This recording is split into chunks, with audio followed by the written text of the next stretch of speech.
Oh, I know. I went and read some of the DMs when I got my account back. It was I will crazy. say this, I'm so It was I will say crazy. this, I'm so glad because for some reason, and he had been working with and try putting out fake messages between a lot, like between like I don't know, people were asking to release like you and Ryan's, you and Ken's, you and mine, and Yeah, like there was I like a don't know, lot of Vince fake wasn't. messages. But remember, it was fake messages, and thank God that person. Remember, he accidentally didn't translate one of them into English, and that's how people found out that they were fake because they were believing them at first, even though like I will say kudos to pat on the back to Conspiracy because she was like one of the first ones to say, "Hey, I really think that these messages are fake."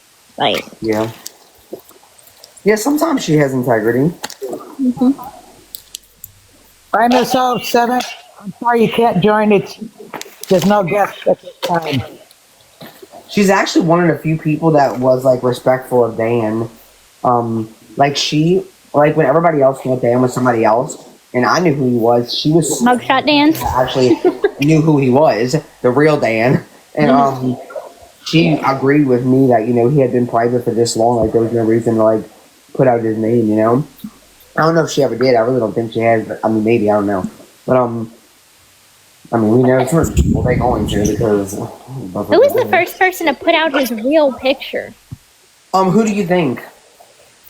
I don't know. I mean, there's a lot of The one who thought that wasn't obsessed even the people. right Dan. The one. Huh. Okay. Let's see. Someone I fought with over this. They fought with me. They told me that like they said some shitty things about me, spread rumors about me, saying I was on rugs and everything because they were so mad because they can't ever be this person can never be corrected. I can think of two people. She can never be corrected, and and once she found out she was wrong, she tried saying that she interviewed both Dan Gladwells, even though that's not true because one of them don't even live in Missouri. And she went to Missouri and interviewed all these men, even though she really didn't. Yeah, that woman. Okay. Excuse me. Jana, if you want up, I can drop down. Who? I can add more boxes. Who was trying to come up? Oh, I saw Jana. I was just telling her I can drop down if she wants to come up. Wait, who? Who's trying to come up? Oh. Jana. Oh, Sheena's here. Or No, Shana. yeah, I mean, you can go down. I can add another box, Dreamer. It doesn't matter. I can add another box. Add another box. There we go. I'm just saying I can drop down. Sheena ain't coming up here. I'm just kidding. I don't even see her requesting. Well, no, I didn't say she's requesting, but I saw her come in there and she said like, hey, I was just telling her she wanted to come up. Sheena, are you in here for real though? Because I want to show you your picture finally.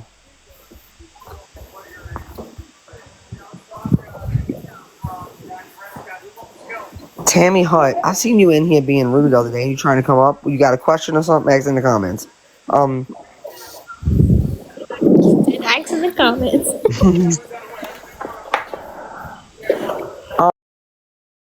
Sorry. Sheena, where are you at?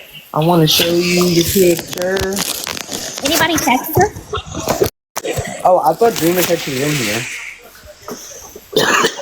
I'm gonna text her. Oh, Rachel, it's alive. Oh. You were talking to me. I was like, what? Wait, somebody. Well, that could have been anybody. No, no, no, no, no. Text her. No, no, no, no, no. I know. I'm so sorry, y'all. The reason we can't let anybody else up that unless we know them is just because, unfortunately, some people are just rude and mean, and we're just not gonna be allowing that up in her. Up in her. Up in her. Are we debating something or just hanging out? We're just hanging out. Why, you want to debate, Rachel? I'm all about a debate. A civil one, of course. No, I'm joking. I'm not gonna, obviously not gonna debate right now. Will. I wish Becca Scoops would debate me, but she won't. And I wonder why. Where you at, Scoops? Where you at, Scoopity Been Doopity? waiting. I've been waiting. That should tell you something. Did that bitch let my son off the leash yet? No. No, he's gonna sneak out tonight. He's gonna sneak out tonight. Oh no. I can't wait till you hear the song. I'm not gonna sing it with all these people in here. But I can't wait. It's to God Bless the Broken Road. Sheena. Okay, Sheena, you never got to see the picture I made for you. Where have you been? Jesus Christ, like you were here yesterday and I never saw you again. You talking to me?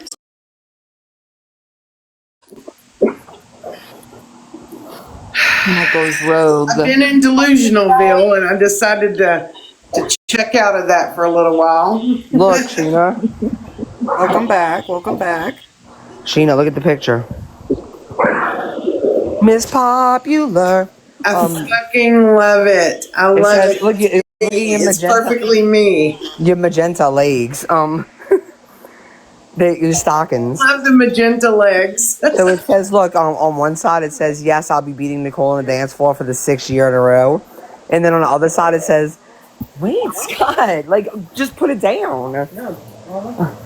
But on the other side it says, half off with the app. You're welcome. I love you, bitch. You're slushy. And then the scooter says, horses beware. And then there's a younger version too. Don't forget the magenta. Oh, I know. I told her that. That was the first thing I mentioned. Wait, and you look at Dreamer. So I'm gonna show you all 3 of them. So I made this one. Well, first this one, and I didn't like that one. So I made this one, and this one I was like, all right. And then I made this one, but Dreamer likes this one. This one, y'all ready? This one is a badass. Like, man, this one I'm scared of. I like that one too. Me I too. like that one the best. Me fucking too. And at first I was like, what the hell? Like, because the other ones were all glamorous. And I was like, once it was completed though, I was like, oh my God, I fucking love this one. I feel like, okay, this is how I imagine her. You know when Dreamer's on the panel and she's like, I'll be back and she's going to make a video. This is what I imagine her, like, dropping the panel and like, this is what I imagine, like, her walk to her video. She's like, I'm coming, bitch. That's her have a seat face right there. Yes. Well, I'll tell you what, Shane, I saw your video. Sit down. What video? Which one? Karma Fletcher, I call it Secrets. Wait, what you call him? Oh my God, Lovely had me dying. Lovely killed me with that comment. Well, I'll tell you what, There's no more the boxes. video. Comment on it. Where's Dreamer? I says, I got it. I took a picture of it, and then I called him out on it. Wait, what are y'all talking about? Oh, comment just put up a video that describing the way the baby would be unalive. Oh, God. No, this person asked me in one of my comments, they were like, hey, did you really unalive your landlady with a lead pipe, big dog? And Lovely said, why don't you talk to Karma Collector about the pipe hanging out of his mouth? Oh, my God. She said that in the comments? Yes. Starting all this savage. trouble with. Lovely like Belinda. They both savage. Oh, wait. You know, who is that back? I'm like, I love y'all, but somebody has, like, static noise. Let me see if that's you, Dreamer. Is that you, Gypsy? Let me see. Let me mute. Let me check. It is. Jesus. Gypsy. No, I'm just kidding. No, but if you need to talk, you can unmute it, of course. You know, did you ever back out when you was in the live, ever? You're fine. It's not horrible. I think 3 people staticky, so as long as one better person's mute. Mark, you unmute, and I'm gonna mute, and I'm gonna see if it makes a difference. Wait, I'm about to... Well, that doesn't make sense. Yep, and no, it does. It's so weird. Like, so, it just does that. So, like, Until I have something to say. Right. So, and when you have something to say, I'll mute. Okay. Okay. That's how. Yeah, we can't hear it down here. Oh, okay. Well, that's good. They can't hear, so that's what really matters to me. So, because I don't. I mean, it's not that bad. So, as long as the chat doesn't hear it, y'all matter the most. No rain. But so you don't have to go on mute anymore if you don't want to. Scott, the thing's beeping. But so Sheena, what have you been doing for the last day and a half? That's what you've been doing? I was here last night till kind of late. But no, today it's just been loads of fun in the TikTok streets. Well, guess what? Fun. No, we had fun. You should have said, Sheena. Last night we laughed so much on this fucking live. Like when Gypsy came in, oh my god, I could not stop laughing for and all these people's coming in here, they have no fucking clue what I'm talking about. And when I had the freaking case of the fucking, I wouldn't even say the giggles, I was wheezing for probably 10 minutes on y'all, 10, I could not stop. And I'm just oh my god, you have to watch the replay. We had a good time last night. We was laughing hard. I probably have the replay. Yeah, you can probably get it. Milfy came up, Aubrey. We have a whole story of Grub. Have you met Grub? Sheena hasn't met Grub. Sheena's probably still in the TikTok streets right now. Probably. She can help herself. Do you ever just wonder how so much delusion exists in the world? I was just sitting there thinking that, and I just saw you live. Let me tell y'all, Sheena, the only people other than us that she talks to are delusional, psychotic people. I don't know why. They seek me out. I don't seek them out. They seek me out. I think you enjoy it like Dreamer enjoys Boom. They wouldn't seek you out if you just block them. Yeah, but you know what? I always say they'll come back on a backup. Yeah, but she has fun. It's pointless to block people. They seriously do. Karma Collective 4 has me blocked. He don't have you blocked, and he's sending me stuff. Sheena and Dreamer are spirit, they're spirit peoples of each other. They be going Sheena, Dreamer just now, she's exactly, they'll just come back. Y'all both know how it is. You know what? You know why? That would probably happen to me too, but I rarely check. I'll go a whole 2 weeks, 3 weeks without looking at those filtered messages, which is where all the bad shit is. And I'm oh look, this psycho is in my messages. Simone recently was in my comments, and she commented on so many of my comments. It was just crazy shit. I didn't even finish reading them all. She's trying to use you to get to me.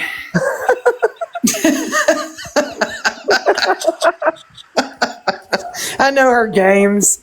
I know her games at this point. Fucking love you. Sheena, do you think she's watching now? I know she's watching now. I know it. I fucking love you, bitch. Simone, I love you. I know she's watching. I can feel it when she's watching.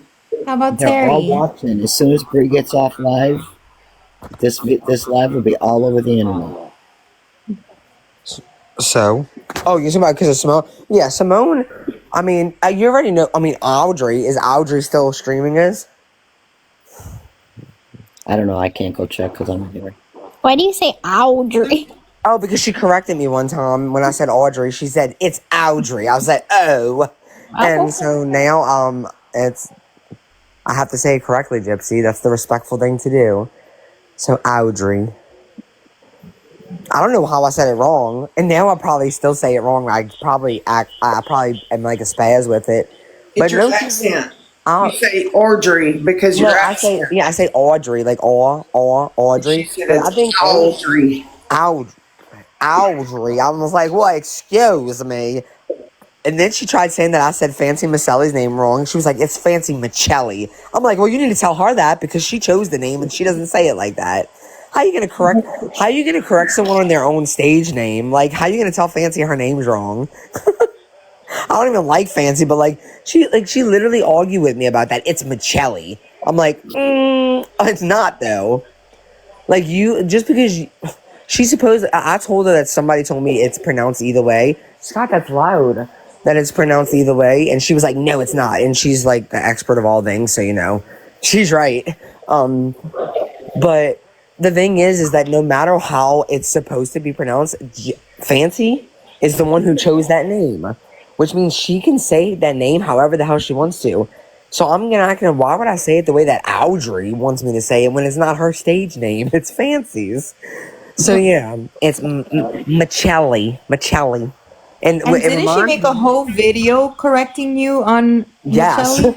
Yes. And it reminds me of my cafeteria lady. Like how she used to say, want Chelly, Machelli. That's how she said Chelly. And so now I'll always remember how to say it now, Audrey. I'll remember my cafeteria lady. Want Chelly.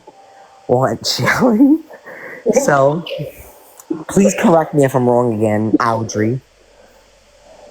Oh, you know what I was able to do the other day, Gypsy?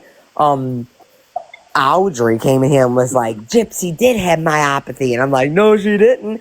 And I was able to show her, and there was another, I don't like to call them haters all the time, but there was a person who is an anti-Gypsy in here that literally was like, Audrey, you got this one wrong. I was like, sucker. She still doesn't want to think it, but yeah, I was able to, prove her wrong because she didn't read it right. That's why people shouldn't be reading your medical records if they're not medical professionals. And I know that I'm not either, but I use assistants to be able to read it right. But it has it has preoperative diagnosis, post-operative diagnosis, but then it has the pathologist diagnosis, which is the final diagnosis. And she's going off of the post-diagnosis, which, yes, if there was no other thing on the paper, from say in this case a pathologist, then yeah, I guess you would go by that. But there is. And we got a nurse on the panel right now. Evelyn can tell you the pathologist's diagnosis is the final diagnosis. And literally it says you didn't have myopathy. But here she is yes, she did. I'm like, okay. I'm sorry that you're wrong. And she does not like to be wrong at all. And that's how our beef started in the first place. I was so respectful when I corrected her on something. And she made a video and she's like, Brie, blah, blah, blah. I can admit when I'm wrong. I'm like, okay, girl. And ever since then, she's been obsessed with me. I think she might be obsessed with me just as much as you, Gypsy. So you feel lucky, okay? Seriously. Oh my God. And all I did was I nicely corrected her on something. I just said, oh yeah, because she was saying that I think she was saying that it was a part of your plea deal to testify for Nick, and it wasn't. And that's all I did. I was like, no, it was actually and I showed the proof, and she was like, okay, she was so fucking she was just mad about it. She was salty about it. And ever since then, I'm like, damn, I should have just let her think that, because that girl, whew, she is crazy. Really crazy. But do what you do, but watch my shoes. Do what you do, but watch my shoes. Gypsy, I have a question while you're here. Axe it, Sheena. Accent. I'm fixing to axe it. I'm gonna ask you this. Can you please explain why you're coming out with a second edition of your book? Not a whole new book. Oh God. Not a whole new book. Stop it, Key. Not a whole new book. It's a second edition, correct? Correct. It is a reprint. Okay, I didn't say anything about this. You told me not to let anybody know till the place announced it. It's not a completely new, different, separate book. It is a reprint. It's a second edition. Yeah, Well, I'm gonna get it. Did it come out? Did that second one come out? Yeah, is anybody able to see it? What, the reprint? Yeah. No, I can't disclose when it comes out. I can't disclose anything about it because that is the publisher's job, which I know when they're going to start rolling out the promotion for it, but I'm not at liberty to say. Okay, here's a question. Right. Because Becca Scoops pointed this out. There's something. Then they do something now. I don't know which ones. Wait, hold on. I don't know which one's which. I'm gonna mute you. I think it's just background noise. I don't know. Okay, so I don't know which is which. I don't know if it's the audio or the. Wait, hold on, Dreamer. I don't know if it's the audio or the actual book, but I don't know. As Becca Scoops was saying, like, there's a part of the book that you don't read in the audio, or vice versa.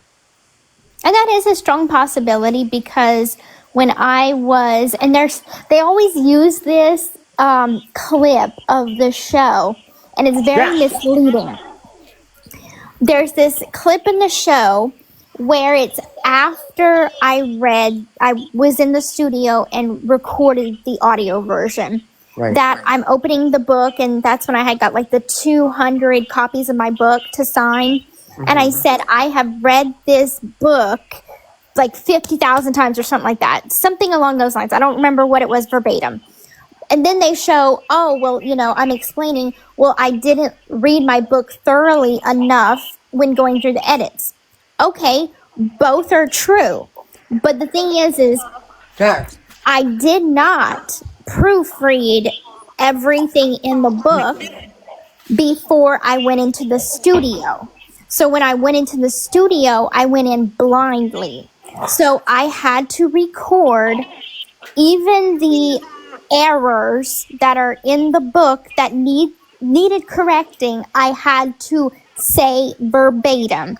And my literary agent and publisher said, we will note this, and when we go for a reprint, we will correct all of this in the reprint. But right now, it is already gone to print, and we cannot make any more edits to it.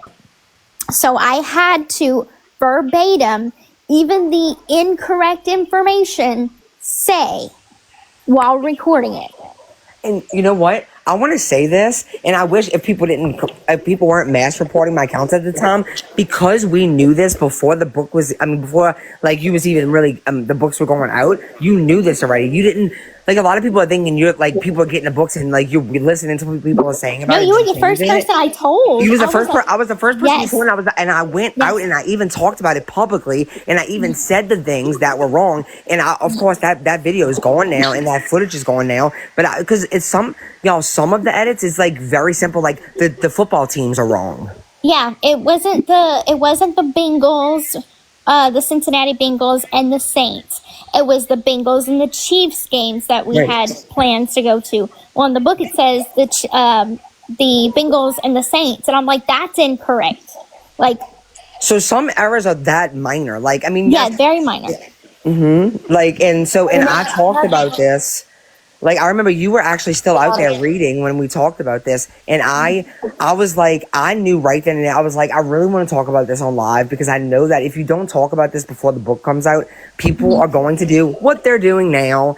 And of course, you get newcomers every freaking day. So the people that weren't around since I've been around, since last January, January of 2000, well, really December 23, but say January 2024, all these people that came in December or this year, actually, people that are coming in 2 months ago, don't know that all this shit that they think you changed.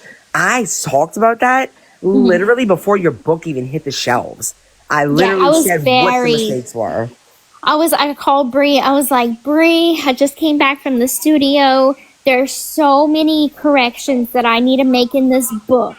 And it's already going to print, and there's nothing I can do about it right now. It just has to get, printed, it has to be rolled out, and there's nothing I can do to change it until the reprint. And I'm going to be called a liar. I'm going to be called, a liar for inconsistencies, even though I recognize the inconsistencies when reading the book that I had co-authors help me to make. Yes. So it's not like I'm writing it myself, and then I'm like, oh, well, shoot, this is a lie, and da-da-da-da. No, I had co-authors. The fact that one of the errors is a football team's name. Exactly. Like, to show people, like. Come on. Yeah. So Becca Scoops, I remember I was watching. The book? Wait, are you talking now? Okay, go ahead. It seemed like the audio book wasn't as long. No, audio would be more. There would be more. No, there would be more in the audio than the book. Wait. No, it's gonna be the same. No, okay. So she's saying that like whole parts. Did you? Oh, you recorded your audio twice. I recorded the audio once over a period of. I mean, it took me a Right. good Well, 7 yeah, I'm saying days. like, did you do the corrections with the audio or no? No, no. So, with the reprint, Oh, I got it. I haven't been told that I have to go back into the studio again. So I think because the thing is, I did say I had 2 versions. So I did one where I said what was printed and like what was going to go to print, and then for the corrected version, I just kind of said it in a different way while in studio. So I don't think I have to go in studio again. They could probably just use Okay. the 2 versions So I wonder what that I she's recorded. talking about then, because like the corrected book never came out yet though, right?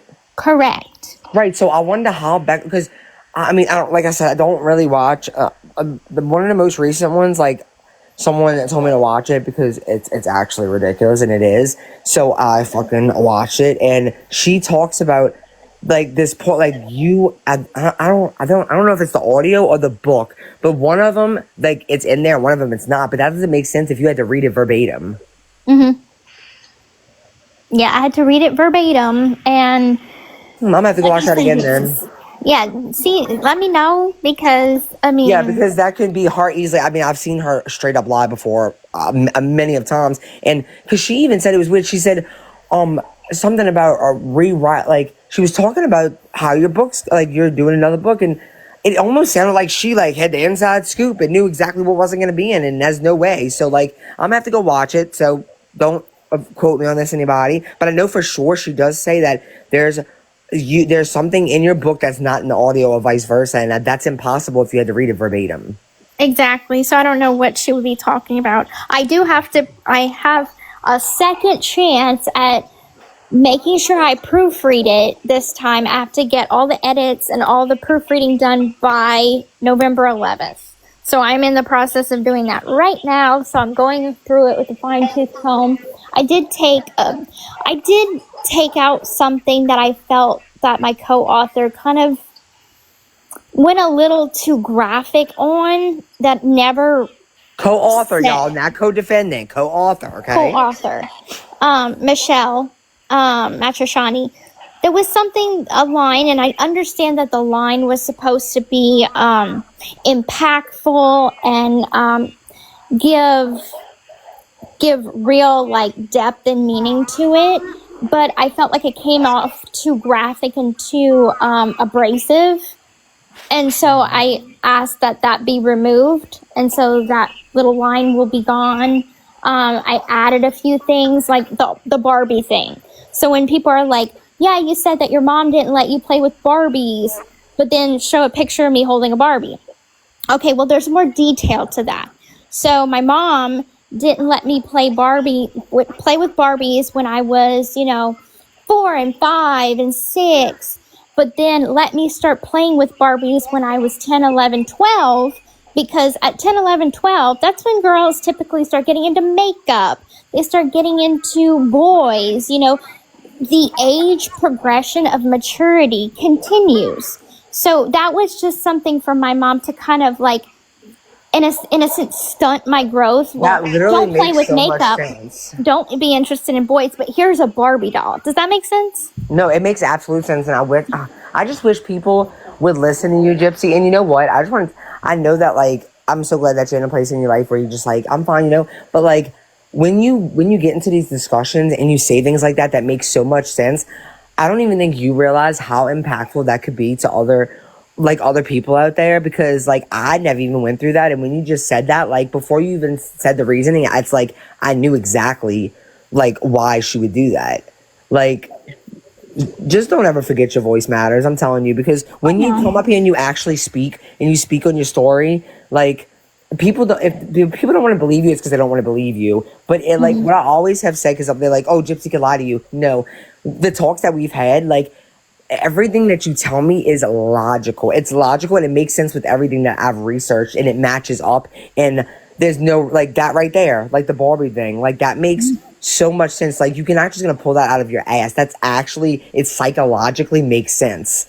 And so if anybody can't understand that or get it, then they're just not gonna get it then. Because before you even said, like, the reasoning behind that, like, it was like, wow, like, yeah, that makes total sense.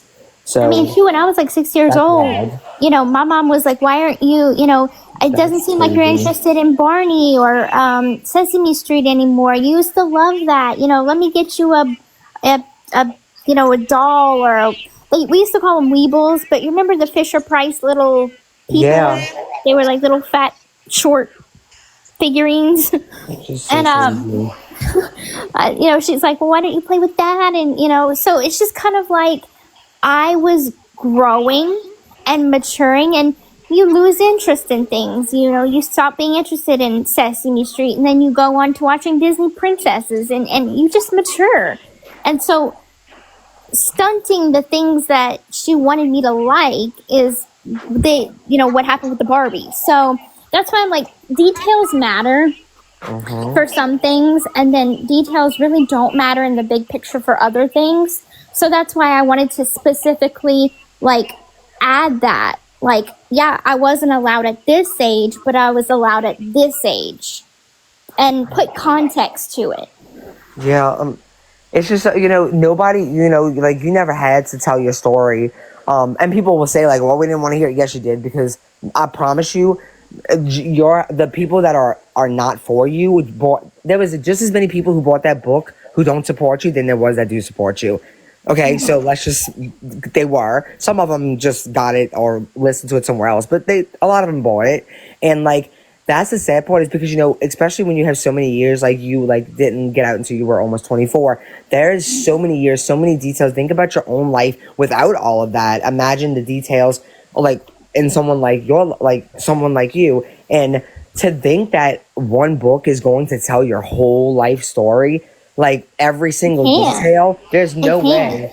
There's no way. And it would be hard for just a typical person that lived a normal life to do that, much less someone that there's so many layers to it. And like, what your mom might allowed at one time, she could, like whereas me, my mom would let me play Barbies from 4 till however old, whenever I stopped. There was no moment that she said no or yes. I mean no at any age, you know, like. So, like, it makes it completely changes. It adds another layer because it makes sense psychologically, like, why she would do that. And just, like, making you play with those whatever you just said, Weebles or whatever, like, at what, you're like 14 years old. Whereas, like, I probably got one, like, something like that for Christmas when I was like 7. You know, and it's I just wish people would. But yeah, you there's only so much you can tell in one book.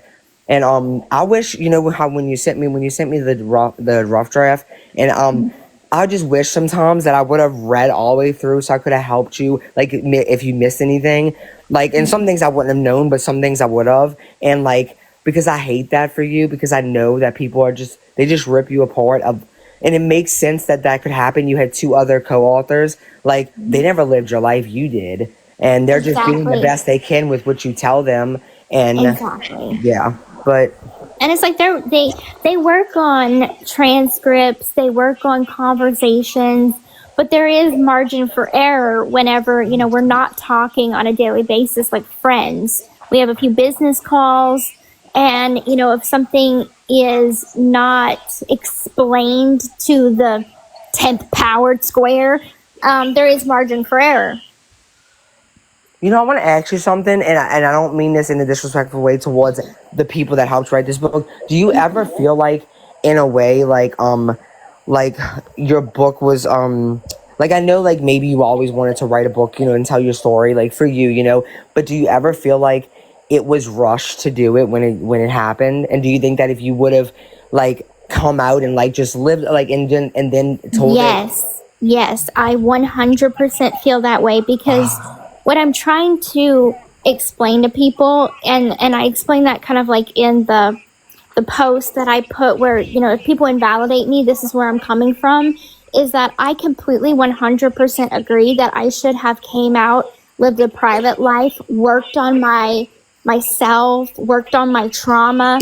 And then after I have been through the work, completed the work, healed, and am able to process the memories and also have enough time to where I could talk to relatives, talk to my family, talk to my mom's friends, talk to people that knew her, talk to people that knew us, get a gauge of what their perspective and their beliefs were, because I feel like my story, there's his side, her side, and the truth, or her side, and the truth, right? Where I feel like my story, I know my perspective. I only know my perspective. I don't know my mother's perspective. I don't know Nick's perspective. I don't know my aunts, uncles, cousins' perspective. So the things that I account is my memory and my memory alone. Now, whether my memory is the truth, I don't know, because I have been told conflicting things. For example, I have no memory of going to kindergarten at all. I don't remember that. I remember going to a thing called Lads and Lassies, which was a daycare center for one day. Okay? And I remember going to Vacation Bible School where my mom volunteered as like one of the helpers. Okay? Well, my co-authors spoke to one of my aunts on my mom's side. And by their account, I went to kindergarten. So my co-authors then incorporated this information into my book. Okay? So that detail did not come from me. It came from my aunt. And like I said, that is another thing that will be fixed, because this is not going off of my memoir. It's supposed to be my memory and my memory alone, not the memories of other people. So, and there is that disclaimer in the book that says, this is my memory. It is not, it is only my perception and only my memory. So if something is incorrect, I could very well be incorrect. Now, the general trauma and abuse, the board, true. But little details like kindergarten, I don't know, because I was far too young to remember that. So whether you had birthday candles, stupid shit like that. Yeah, birthday candles. Like, haven't they given to think that the birthday parties that I had, I feel like was for other people? If they had candles on the birthday cake, it wasn't because my mom said, hey, you are this old. It was because, hey, we're having a party where a lot of people are going to be invited. And, at an age, that stopped. So, like, I really didn't have numbers on my candles after, like, 13. So, if I had numbers on my candles when I was little, which I did, that is kind of before my mom started changing the birth years. Because at that time, you don't need to change the birth years on a 9-year-old's, age. Right. It's only when you get in your teen years that she was knocking back a couple years. Well, the thing is, they expect, okay, by that age, you should just always just remember at that point. And I think what people seem and to then, understand is the confusion. Like, mom would tell me, "Oh, the car wreck that we were in 2001. The car wreck messed her up pretty bad. It ruined her leg, but she would tell me that she has memory loss from that car accident and guilt trip me and be like, oh, you think I'm crazy, or I understand that you might think this way of me, but I know this is the year you were born." Like, there's manipulation beyond measure.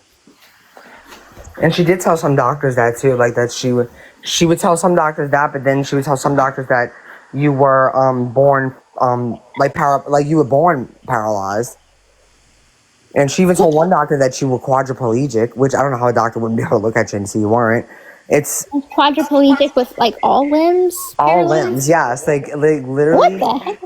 It's like right there where I was standing. It's the first page of the top. It says that. It literally says quadriplegic, and then like 4 months later, I want to say at the same exact hospital, it says paraplegic. Like, talk about fell through the cracks. Like, It's insane. It really is, and And they're like, why don't you sue the doctors? Well, the thing is like, I didn't even think about statute of limitations. It was a big deal to me when I was in prison.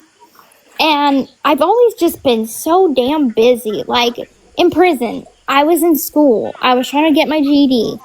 I did, I had a few phone calls with Christy where she and Dad went looking for an attorney. Christy told me that she didn't get a phone call back from any of the attorneys that she had reached out to. And then later, Christy would do interviews, and she said, I reached out to attorneys. They said they wouldn't touch the case. Now, I believe Christy. Was I there to confirm that information? No, I believe Christy. Gypsy, But oh, well, you go ahead and finish it. I'll tell you also. but that's just, that's what I was told. And then after that, I kind of just was like, you know what? It's not going to give me my salivary glands back. It's not going to give me those years that I could have been running around in the yard back.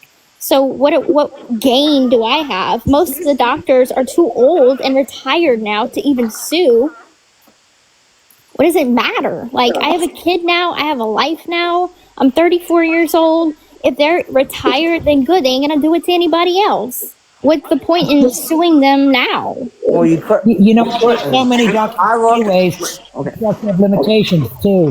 Yeah, that's what I was about to explain. Like, I looked, okay, because people used to ask this all the time, and it was annoying because it was always, and it's like, okay, even if, let's just say, like that doesn't give you the right to invalidate her abuse, though. But I researched so deep into this subject and looked up the Missouri laws, the Louisiana, and first of all, most of your surgeries, yes, you had some in Missouri, but a lot of them were in Louisiana. And Louisiana has the shittiest statute of limitation laws. Like, from the moment that you, because they have this thing where you, say if you don't realize that the surgery wasn't needed or like whatever it may be, there's things in almost every single state where it goes from the moment that you find out.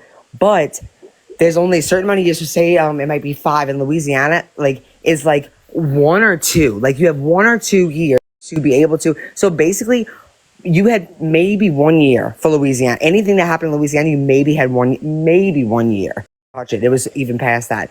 Whereas in Missouri, there was you might have been able to end like within 2.5 years, but you have to think you was preparing for maybe going to trial. You had to deal with that first. Then so and when I was researching this, what Christy's saying, I 100% believe, because everything that I researched on it, everywhere that I looked, it said that it would be what Christy's saying, I 100% believe, because everything that I researched on it, everywhere that I looked, it said that it would be very hard for a lawyer to fight this. And this is why, because when it comes to Munchausen by proxy, yes, some things are fabricated, some things are exaggerated, but also some things are induced. So if there were things that your mother induced on you, which means that it made it necessary, it doesn't mean that it wasn't, like, it was abuse that caused it. Like, you know what I'm saying? Like, so the doctor wouldn't be at fault for that if your mother induced something on you. So some of those cases, it's really hard to even win with Munchausen by. Explain to people, this surgery right here, let's say this one, it may have been necessary, but only because A, B, C, and D. Like, it would have never been necessary had you been given the correct amount of food that you know that you could always eat. You know that you've never been scared of food, even though your mom says that. You have never, and just like you had your feeding tube years before you ever took a swallow. I just recently learned this, and I didn't even know this. 7 years later, you got a feeding tube, and it wasn't until almost 7 years later that you took a swallow study. Why would that not be done first? That should be done first. That wasn't done until 7 years later, and that's when your mom was trying to get other things done, like with your throat and stuff like that. And I was just like, that, it blew my mind that a swallow study test was never done before your feeding tube was put in, especially for the fact that it was supposed to be feeding difficulties. So there are things that a doctor, you'll never win because it's the doctor. You have to prove that the doctor was at fault. And if you can't prove that, so I absolutely do believe that Christy and them probably looked and it was probably because of the statute of limitations and because of how hard it is to fight those cases, like with the doctors. I think that they did get turned down. Like, I don't know why people was like, they would pick that up in a heartbeat. Y'all aren't stand and what There's laws in place, and you Yep. have to go by with the laws. Yep. I mean, You have to Louisiana prove has some it. pretty shitty laws. I mean, Shitty, just look at the shitty. whole thing with the paternity stuff and my divorce. Like, they have some shitty laws. Well, you know what, Bree? You're absolutely right about the swelling test. When my sister had her Geer's disease, I did the city she put in. They first checked swallowing. They first checked to see if she Yeah. even swallowed. I was blown away though. Like this was a few weeks ago that I had even realized. Like I put your whole document into I'm telling you, if you ever are interested, I know you put your box away, but if you're ever interested, Gypsy, what you should do is scan in all your documents on a computer, and that way you can understand it. You put it through an AI system, and I know it's not perfect, but it can break it down where you understand things that you might not understand because you're not a medical professional. And had I not done that, I would have never even realized that you didn't even get a swallow study until almost 6-7 years after you had your feeding tube, which is insane considering the reason was supposedly for difficulty eating. That should have been a test that was done before you even got that feeding tube. And I like researched this really, really deep. Like, and so that it's true. I'm not saying they would never put it in, but the fact that she was 7 years old, and it is so rare to be diagnosed with failure to thrive at 7 years old. That usually happens between the ages of newborn and 2 years old. Correct. And if you were to get diagnosed at 7, this is the interesting part, y'all. If you were to get diagnosed at 7, you know why? What would cause something like that? Something that's like, let's say, neuromuscular, which is what? Something your mother tried to prove that you had, and what in the end did you not have? Anything neuromuscular. If that's not strategic, like a strategic thing that your mom did, and I'm telling you, it'll blow your mind if you put your records to it, like, so you can understand it. One day, if you just like want to be like, I want to understand. I'm telling you, Gypsy, you should do this for yourself, because there was things that I learned. This one night I was doing this, I was sitting here for like 4 hours, and it like blew my mind. It like connected so many dots, because that's the reason. Like, if you were to be diagnosed with failure at 7 years old, it's not something that is like the same for a 1 and 2 year old. It's usually would be caused by something like your muscles, not like it's neuromuscular and or neurological, and that's what your mother was trying to say you had problems with, and which was then never proven. And it just, I'm telling you, like, you will start to see the blueprint of like your entire life come before your eyes. And one day, if that's what you want to do, that you should do that, because I think it'll help you like make sense of some things, and You know what I need to? I need to get in touch with Titania, because Yes. Titania, she told me whenever the last time I talked to her, when we kind of squashed the drama, she told me that she put every medical In order. record in a file in order. Yeah. And she has it for me. And so, because it's like I have medical records here that I can go look at, but they are all like out of order, different dates, all kinds of No, she has it confusion. all in order from beginning to end. She made that book for you, she said. So I need to get it from her, and then I could start to like go through it and understand. like, even Because, for like, yourself, not for exactly, and yourself. that's what, going back to what I was saying was, when you asked me that kind of loaded question of, do I wish that I had wrote the book after I healed? And I said yes, is because like I have not sat down and looked at the medical records. I've looked at some, but I haven't looked at all. You know why I asked you that? I had been feeling it, like I felt like for so long I couldn't say, and not because I've never signed anything where I can't say anything, but out of respect for you and your relationships with Lifetime and with Melissa Moore and with the other co-writer and with Mike, even Mike, with everybody, like, this is my opinion, doesn't mean it's Gypsy's. I have felt like, I know that these people, especially for being around you, I know they care about you, but I feel like this, like, what has happened is a product of the media, in my opinion. And I don't mean that additional, I don't mean that Melissa Moore is a horrible person or anybody that has like led your way through this. And I'm not putting all the blame on them. Like, I know people like Gypsy blames everybody. Like, of course you have to make your own choices too, but you also came out into the world, never being in the world by yourself before. And like, I really believe that the whole like downfall of the whole tearing apart of your story, in my opinion, it is due to media hungry people, and I don't mean that the people that you directly were with, but they have to answer to people too. Do you get what I'm saying? I'm trying to say it in a respectful way, but like, No, and you're it's doing really, perfect. it's really hard. sad, but they all have to answer to someone too, you know? And like, at the end of the day, even if they care about you, they also have a job, and you know, you're just getting out. It's big. Like, this is when it's popping. This is when everybody, so like, they're going to, of course, they're going to rush you and they're going to want you to get this out, get this out. And it's like, I wish people could see it that way, because it's not about blaming other people. It's just life. Unfortunately, this is the way the media works. Your story was a huge story. You came out and millions of people followed you so fast. You think a network's going to be like, hey, you go and heal and come back in a couple years. Yeah, no, no, that's not a thing. They it's rush. really sad. It's really sad because, like, if they would take, like, this, if you take yourself out of that, like, those people out of that, like, they probably would have been like, this is probably not good. This probably wouldn't be best for you, but they can't think that way because it's their job to not think that way. And it's really It's their sad. job to get the story and make the best show possible. And I completely see what you're saying, and that's what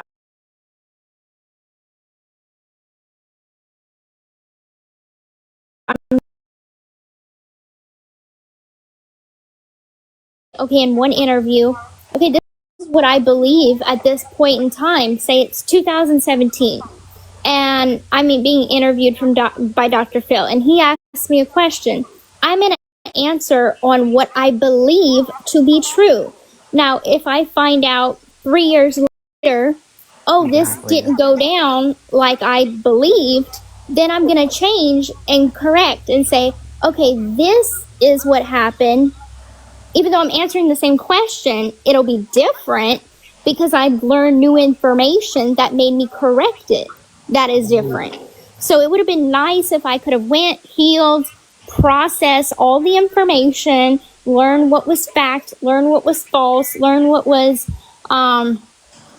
manipulation versus factual information, and then write a book, and then do interviews, then share my story as a healed woman. You know what? I think this is something, like, I'm not saying like we're gonna do that, but I'm just saying, I'm speaking this out into the universe. You know what? I really believe, and I'm not saying it's ever gonna change, because unfortunately society is society, unless you have hope that it could change. This is a societal issue. It really is. If we weren't so hungry for, like, we want to hear this story and we want to do that, and in the media too, not just the media, but the public, all of us, like, as a whole, if we, like, people, like, and I don't care if y'all think that I'm just, like, making this excuses for Gypsy. This is how I feel. If you don't agree with me, you don't have to, but Gypsy is a victim to society. She really is, and y'all don't have to agree with me. This isn't me trying to place blame, but at the end of the day, it is what it is, and I'm sorry, not sorry, but if you think about it, y'all, like, really think about this, shouldn't we be, like, hearing Gypsy talk about this, and me I've been wanting to ask that question, because deep down in my heart, I've always felt that way, but of course, like, I'm going to support you regardless, and I know that people have a job, and I know I felt like you was always rushed, but, like, seeing you and, like, in this live talking about this, it should open up somebody's heart who's listening to want to, like, this should be something that as a society people come together to try to change, like, to protect victims in their stories, like, let a victim heal a little bit before we throw them out into the media to, like, eat them up. And I think that's something that society really needs to, like reflect on. And sadly, it might not ever happen, but I think if more people thought that way, maybe it could, because I think there's probably many more examples that we can think of where that's happened to people. And it's really, really sad, because what it does is it not only does it steal from you, not only does it take from your story, but it also, because of all the hate you get and because nobody, like, wants to believe you and listen to you, it also, like, hinders other opportunities for other victims to be reached out to, and for Munchausen by proxy, for example, to be spoken about more. And if they're going to constantly like, this isn't true, based on so many different, like, for example, Mike smoking it, like, people can speak for you and they take it as you're saying it. Like, I remember on one of the documentaries, now you have to think, Mike's not a medical professional, none of these people, this is even fairly new for the court, like, for that court. I know it's all different in every court. It's like they never had case like this before. And so Mike is going off of, like, as much as he can know. And so I remember one time he was saying, like, she's taking all these medications, her teeth are falling out. And like, that's actually, if you actually go through the medical records, I'm not saying medications never affected your teeth at all, but they didn't make your teeth fall out. But that statement he said, it's like, that never came from you. So right. It's a broad, it came from someone statement. else. Exactly. And people take all the information, and if you ever did say that, you don't think people talk to Gypsy about like, oh, this was happening to you, this was happening to you, and she's just like taking that in and repeating what she thinks. I mean, she can only come up with theories too. She's not a medical professional. And actually, what's even crazier is like, when I was going through my court hearings before I went to prison and before my plea deal, honestly, the things that me and my attorneys talked about was not so much about the medical side per se. It was more about what was weird about my life. Like, what's your daily life was like with your mom? And I explained what our daily life would be like, but it's not like I came to Mike or Clate and was like, yeah, I was on a bunch of medications and it made my teeth fall out. I never said things. I was able to pin a very possible case of Munchausen without, obviously she was not diagnosed. And if she was, she would have been in prison and the murder would have never happened. But that's not how things played out. So basically what did the talking was not me. It was my medical records. Because at that time, I really knew very little. I knew that I lived an abnormal life.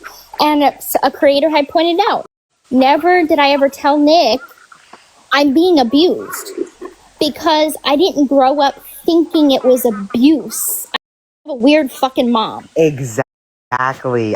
That's so, anybody should understand that most people who are abused a lot of people who are abused, especially throughout their whole life, when grooming is included in that, don't realize that this is abuse. Like you said in your interrogation, your mom was very controlling. Control is a form of abuse. And you just didn't realize what all she really was controlling. Exactly. When you are born into that, it's like you are indoctrinated and that's all you know. And you think that the rest of the world has a life just like yours. Been there, done it. And the brain is our biggest protector, and it will shut down memories. It will cloud memories. It will... Gypsy, I told you the other day, my sister can't remember anything from our childhood. Nothing. And I told her, it's like I told you, I think it's God's grace sometimes that you can't remember some things. I think it's your body's way of protecting you from those memories because things were so traumatic for my sister. I'm actually grateful she can't remember those things. But it's just like being born into a cult when from the time you're little, this is all you know, and you think it's normal and everybody else lives like that until you get older and realize something's not right here. Shayna, you're absolutely right. My late husband's daughter, her mom passed away at 7, and to this day, she has, I have memories of my mom at 7. She has no, despite the therapy and everything else, she remembers nothing of her mother. And her mother wasn't her mother. We had found her mom unalived in the bathroom from an asthma attack. It was so traumatic to her that she just blocked all memories out. Your mind does have a way of blocking stuff. Now, people don't realize when somebody's in abuse, grow up with it, when they get away from it, and they go through therapy, things that happened, they didn't remember, well, they all of a sudden do remember. Right here. Oh, I found it. You know what I mean? So, you know how this is one of the things Becca Scoops pushes a lot. She says the whole battered spouse syndrome, and a lot of people she says that he tested it on Facebook to see how it would work out, and when that didn't work out, people weren't falling for it. That's what no, actually, y'all, these are Mike's notes right here, and that he was never. That was watch. I'm gonna read Mike's notes, and you're gonna hear exactly how that went because that is a lie. he knew that it was never going to be that. Okay, this is a totally weird, a bizarre case, and like Mike's never, dealt with this type of crime before, like meaning like the history behind Gypsy, like in Gypsy's life, okay? And so he's learning all this stuff about her medical records. He's learning about her life, and he found the best. Like, I'm gonna read. I gotta get my charger. I'm gonna read you so you can understand exactly what actually happened. Point of view, the only thing that he can think of that is that it makes sense to. So he knew that wasn't going to be. That's like when he reaches out to this doctor, he's telling him like the only way that he can understand it is like this defense, but he knows like he needs a workaround, like he needs to figure out what the defense will actually be, because he knows this won't be it, but it's not something that's really been done in that courthouse at all before. So he's asking for assistance to help him find the correct defense it would be, because it's that bizarre. Well, I'm just gonna read it to y'all. Y'all can interpret it the way you want, and you'll learn that it wasn't that it didn't work out. This was never like the first plan.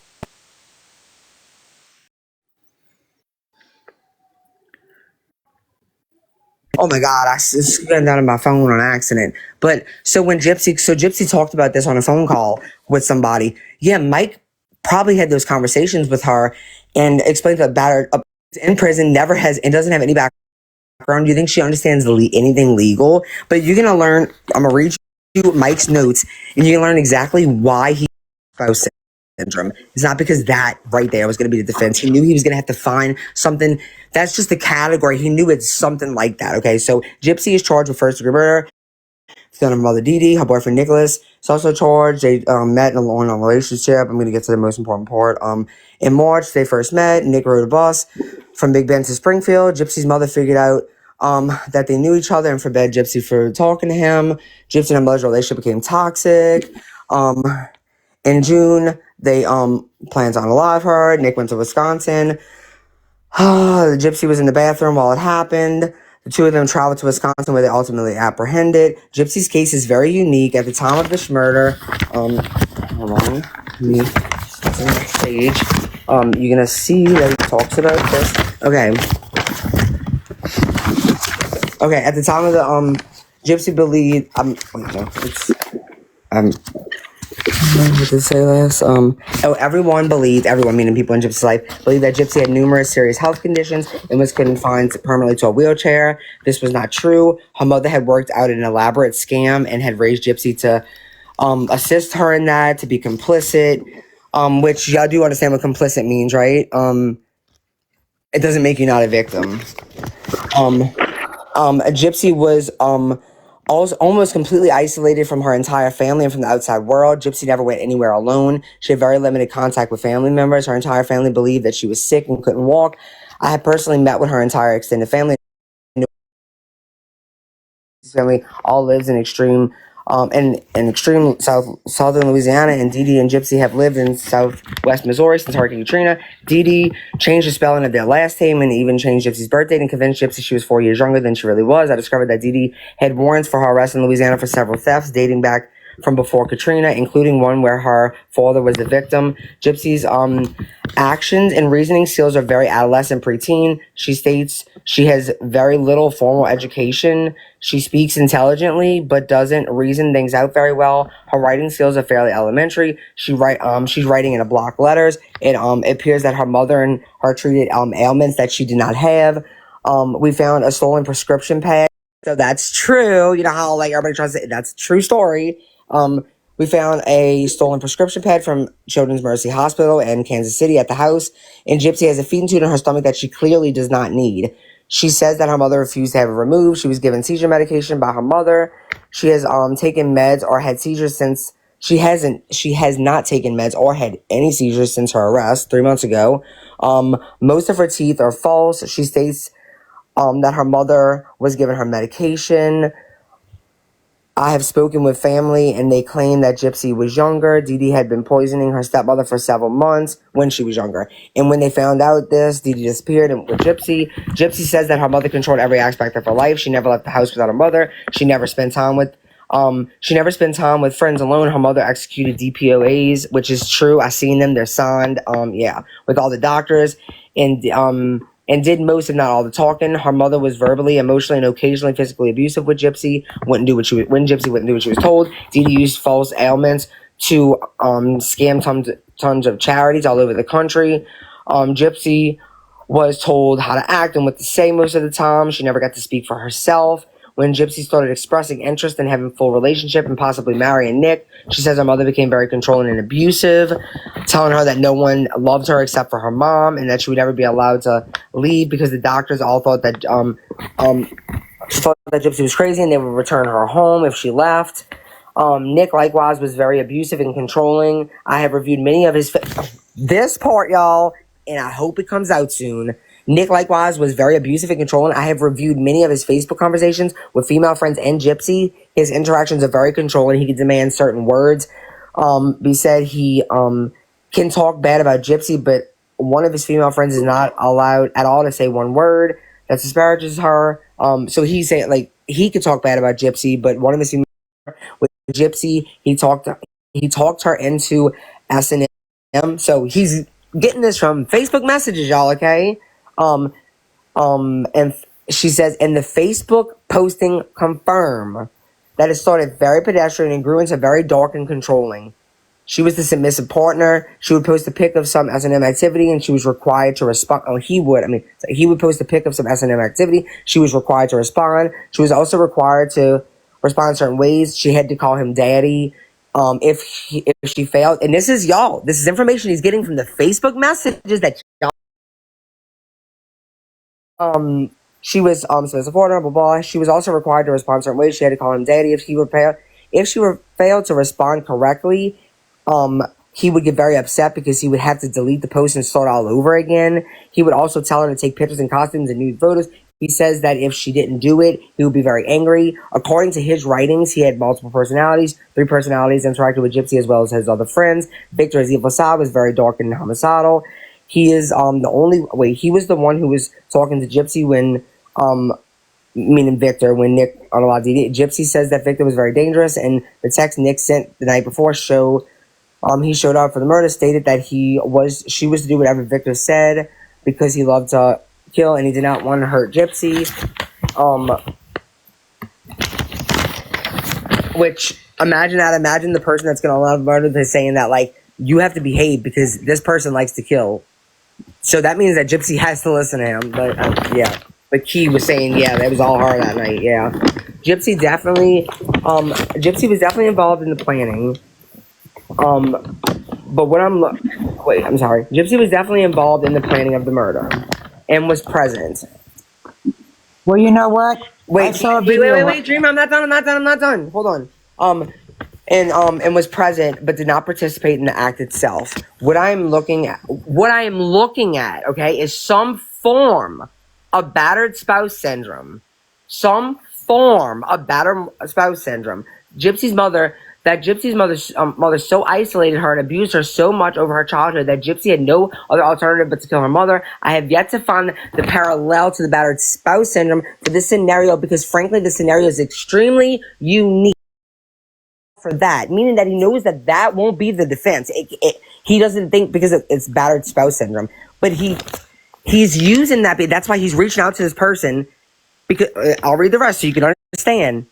So I can understand. You see, these are the medical records. These are records that Becca Scoops doesn't have.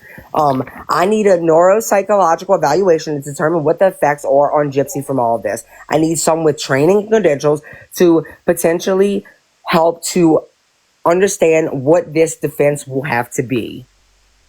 He does not even understand what it will be called because it's so unique, literally. Because frankly, the scenario is extremely unique. Y'all need to understand people and not try to twist their words or twist what was happening. You're not a lawyer.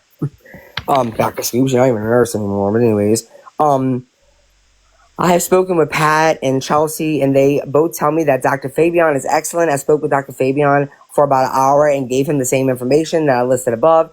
He even believes that this case is very unique and that it will take a considerable amount of workup, being that there are so many medical records. Dr. Fabian's evaluation testimony God, this stuff on here is brown stuff. Let me kind of scrape it off. Okay, I'm about to skip the part. As Dr. The state. Wait, I'm almost done. I'm almost done. The state has sufficient evidence. However, okay, the state has sufficient evidence. However, her psychological and physical trauma growing up is so marked and so all-encompassing. I believe that Dr. Fabian could help me get to the defense that I need. That I frankly am not at minimum. What is spilled on this? And that I'm not at minimum able to find a parallel with what I have found. I don't understand that. I think he means with the battered spouse syndrome because he knows that won't be it. I'm guessing a parallel. Anyways, Dr. Fabian charges blah blah blah an hour blah blah. The rest doesn't matter. Oh wait, he based on results affirms an expert opinion blah blah. Okay, so do you see like the battered that was the first defense and they put it on Facebook and like they tested it out. That's a lie. That's based off of things that I don't even know where they got that from because Munchausen by proxy, literally that was talked about on Megan Pack's thought catalog long before this. Let me tell you when this was written. This was written on. Let me see what's the date on this. You ready for this? 12/24/16. You're welcome to show it if you want to. I don't care. Yeah, no, I can. I won't Okay. have to, but it's fine. No. Oh yeah, I can show it. 12/24/16. These notes that I just read, that means a whole year later. A whole year later. So so the defense. So he knew about Munchausen, and he even knew. He saw that in the medical records, the ones that he had so far. He was waiting for some of the medical records still. That's how long it took for a lot of these medical records to come in. But so that's what I just read from. Hold on, let me. And what is this? Oh, I believe all the pictures I took today. I believe the majority of the descriptions are okay. No, that's something different. So he didn't even write that. Because they thought they might have to go to trial, remember? So he was trying to find an expert for trial, like all lawyers have to do. And he spoke to this guy and everything. They did an interview with Crime Weekly, like something like that. I think you might have spoken to him, Gypsy. I'm not positive though, but I know that Mike did. I did get to speak to him when we were filming. I was already in prison, about ready to get out. Actually, it was right before I married Ryan that I got to have a phone interview with him, and they show that on the show, The Prison Confessions of Gypsy Rose Blanchard. They show our phone call.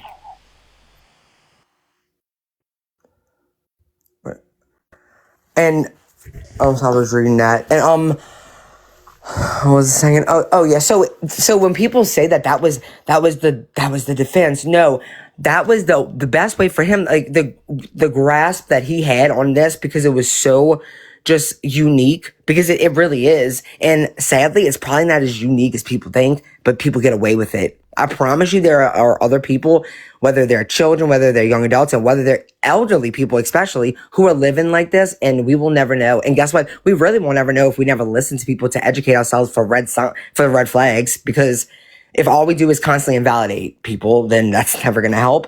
But the defense wasn't, he knew that specific defense, he couldn't find a parallel, because that one didn't fit. And the reason it doesn't mention Munchausen by proxy in there is because that's not a defense. You can't, Munchausen by proxy, that wasn't the full defense. It was because that wasn't the only thing. Gypsy suffered psychological abuse.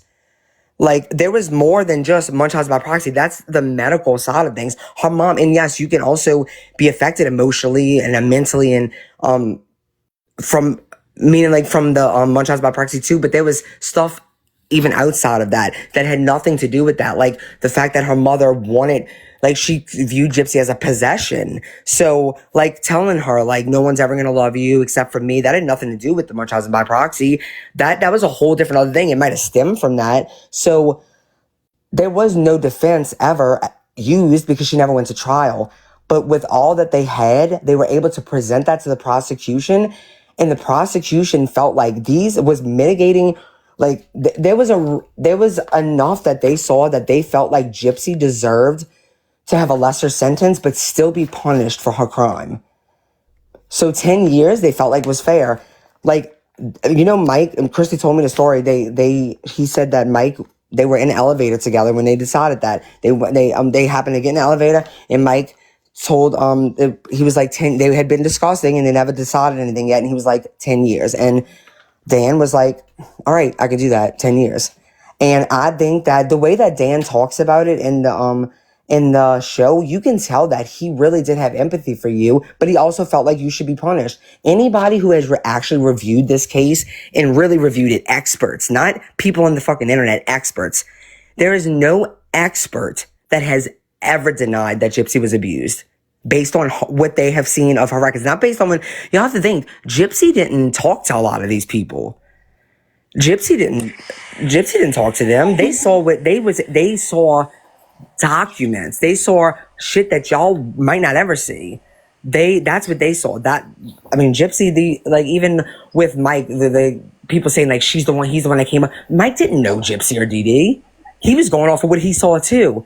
Every person that built this case to present to the prosecution for a deal based their information off of what they had, which was what they received from Dee Dee's house, from doctors, because there was medical records there too, which is the reason why Mike went further to request them from everywhere else, because there was huge red flags just alone from the medical records that there were at the house.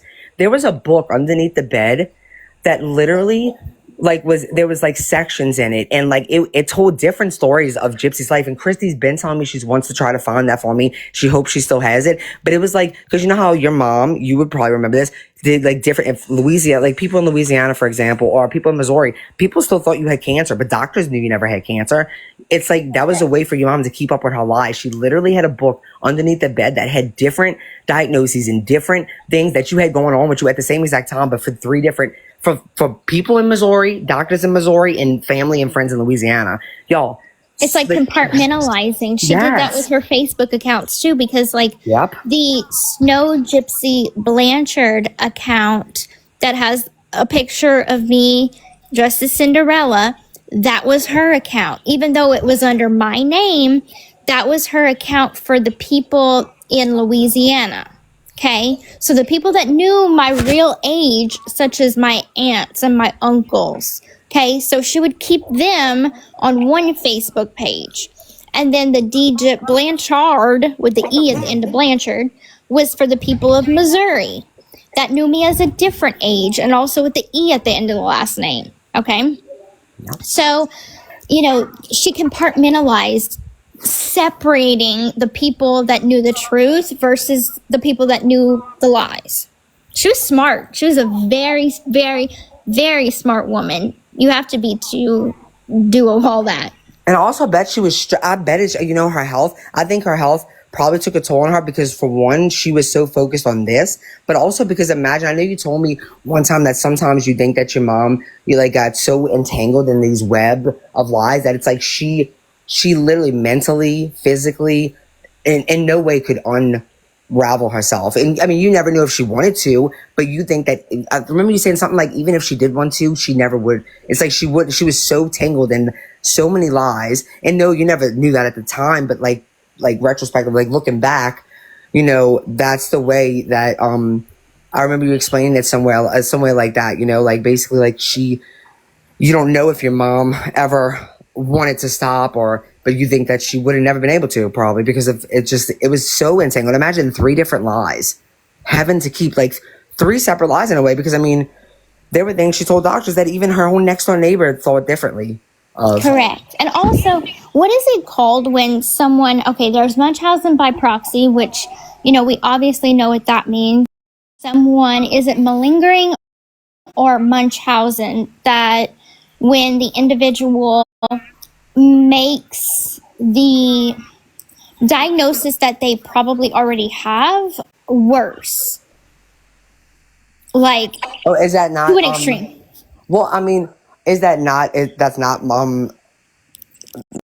Munchausen or factitious. I'm not sure like what the borderline falls on, I can look it up. because all I know, and I wish with this one lady that it was a neighbor of ours, because this neighbor drove my mom to a hospital appointment, and it was in 2014. I think it was October 4th of 14. My mom went in for kidney stones. It was a kidney stone removal procedure where they like blast the kidney stone. Well, she told the neighbor that she had half a kidney removed. Okay, so what is that? Is it malingering or is it Munchausen? That's Munchausen. I'm pretty sure it's Okay. Munchausen though. Like And then when she would tell me, Is when it's used on another person. When it's yourself, it's Munchausen.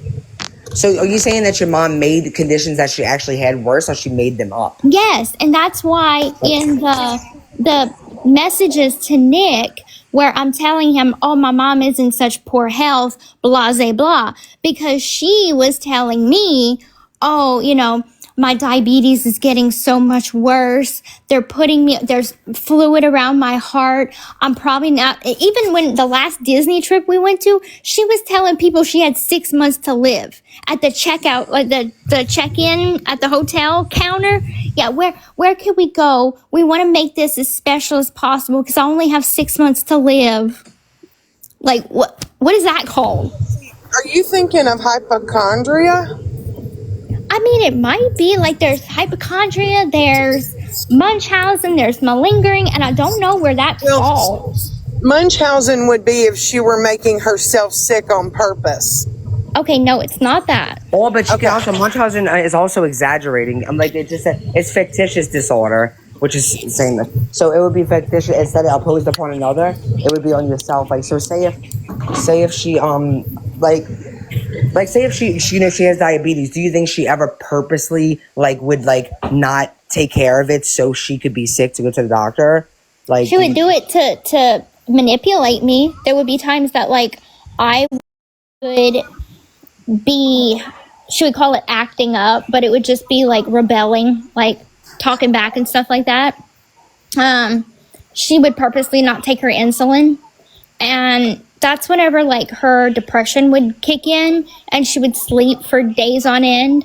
And she'd get up to give me my medication, give me my feedings, but she herself wouldn't eat, and she wouldn't give herself her insulin.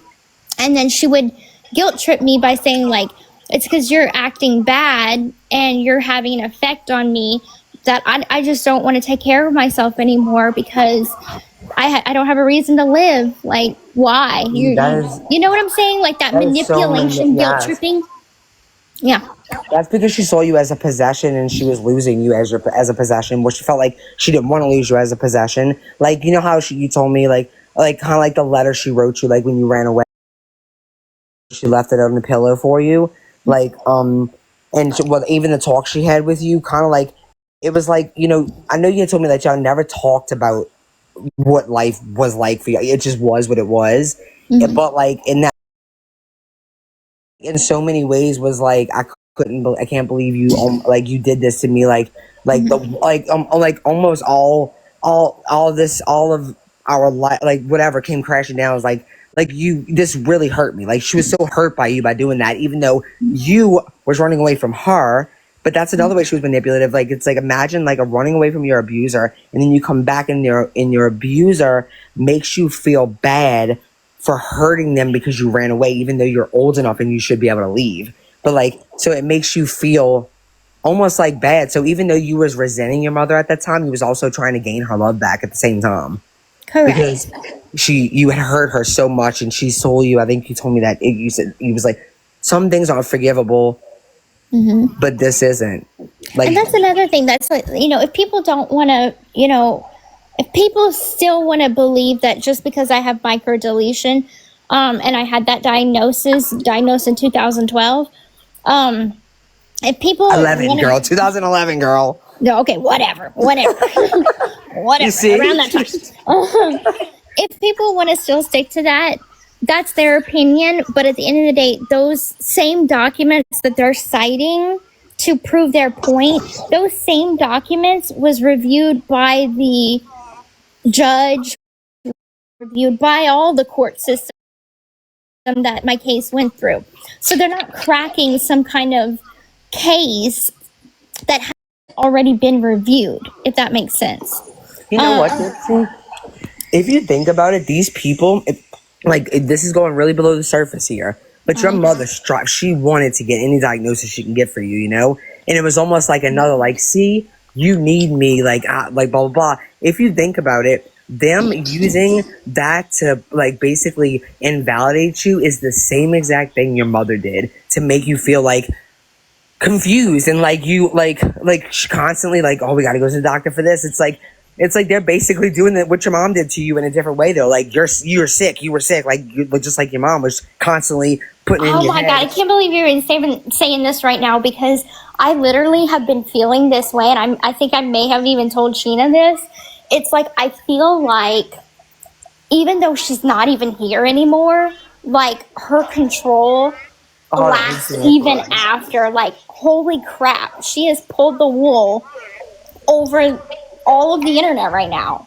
It's crazy. Like, she was that good of a manipulator that even in death, she's still doing the most. Like, it's crazy. That is so, if y'all don't realize how deep that is, like, something's wrong with y'all, really, truly, like, because that's how I'm, like, because as much as people try to, like, this diagnose, and it's like, I mean, your mom did that with, I mean, they're doing it with one. Shit, your mom did it with all of them, you know? Like, that just, microdeletion, they think that explains everything. Nobody with a microdeletion has every single thing. They like, they're this, and that. The fact that your mother tried to get you diagnosed with every single thing that's supportive of any chromosome disorder is a huge red flag. Cerebral palsy. You never had cerebral palsy, but your mom sure as hell told people you did. And, like, it's like things like that, because why? That you could get that from having a chromosomal disorder. Your mom knew you had a chromosomal disorder, she just didn't know which kind. And she also never told anyone other than, like, your dad. She never told doctors that. That's weird. Why would you not tell doctors that your daughter has a chromosome disorder? Because if she told her that, they'd get to the answer sooner. She didn't want that. She didn't want the answer sooner. She wanted any diagnosis she can get, but she doesn't want to get the big picture of it all.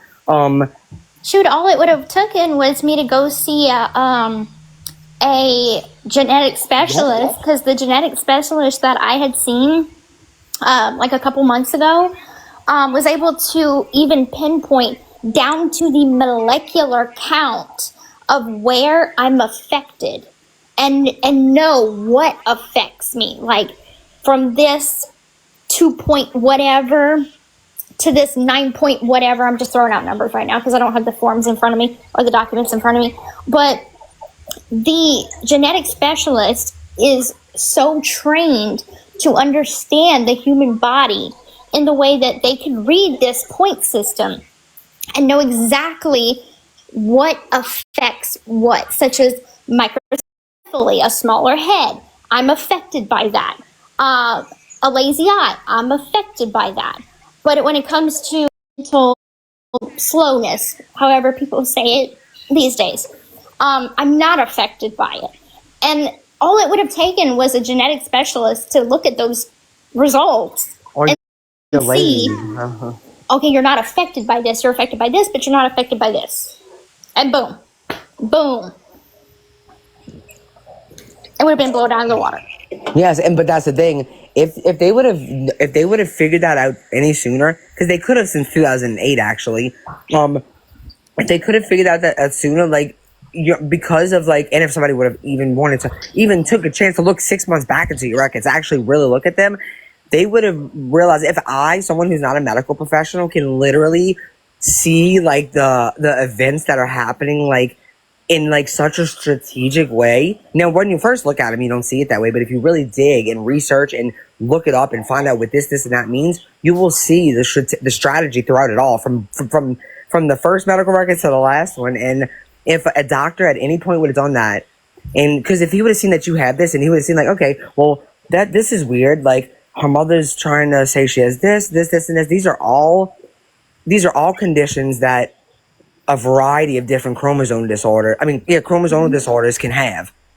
And a lot of them have nothing to do with your microdeletion, but yet she tried to claim that you had it because she went across the board with all the with a variety, because there's so many overlapping conditions like that you can have for any chromosome disorder. There's almost nothing. There's not many things that are unique to one thing. It's overlapping all throughout them. And so your mom was very smart when she did that but the only thing is she was only smart because she didn't tell the doctors that you had a chromosomal disorder. Because had she told them that, it would have been suspicious that every single thing she's trying to say you have to do with multiple different chromosome disorders, some not having to do none with the other. And like, it would have been a red flag. It absolutely would have. And that's the reason that I believe anyway, because what other reason would a mother not tell a doctor that their daughter has a chromosome disorder? Just because you don't know which one. She did have, and there's proof of that because your mom wrote a blog and you was only 16 at this time and you was 20 when you was diagnosed. So you was 16 and your mom literally said you have a chromosomal defect. Like, you have a chromosome disorder or whatever, defect disorder. Like, so if your mom knew when you was 16, she probably knew before that too. So, and even if she found out at 16, why didn't she say anything at 17, 18, 19, 20? Because she didn't want to say anything, because that would have ruined a lot. But yeah, like, that's exactly, I wish people would understand that. And that's exactly what they're doing. And that's exactly why this Munchausen by proxy or fictitious disorder opposed upon another, that's the reason it goes so undetected and it goes underdiagnosed, because it's built on deception. And just like you said, your mother still to this day is deceiving people. And that's the reason that so many victims will continue to suffer and so many survivors will continue to be invalidated, because it's built on deception. And it's going to take society as a whole to stop thinking black and white and realize that cases like this are a million layers of gray. There's no black and white at all. It's so many layers of gray. And until they can do that, like, this will never, it won't change much anyway. And it's sad, but that's exactly what's happening. Like, they're doing, and and it's, that part of it is so hard for me to understand, is how they can't understand that. Like, do you not realize that you're fine, you're healthy, you're walking, you had a baby, you're good. I honestly don't even think that they believe that I wasn't abused. I think what it was when I was in prison, I was serving a punishment for a crime that I committed with my co-defendant, or at least my part of it, because I don't want people to get twisted. A part which I always owned up to, except for, obviously the interrogation where I was trying to save my ass, as anybody would do. But I took the plea deal. I pleaded guilty. I owned up to what I did. And I was serving that time, okay? And then I came out, got millions of followers, a TV show, a book, countless interviews, was treated like a celebrity, okay? And yeah, there's some profit in that, absolutely. People started to wonder, why are we praising a murderer? And they forget the victim side of it, because it's like, yeah, I've always said I'm both. I'm perpetrator and victim. And then people were just kind of like, we're supporting murder right now?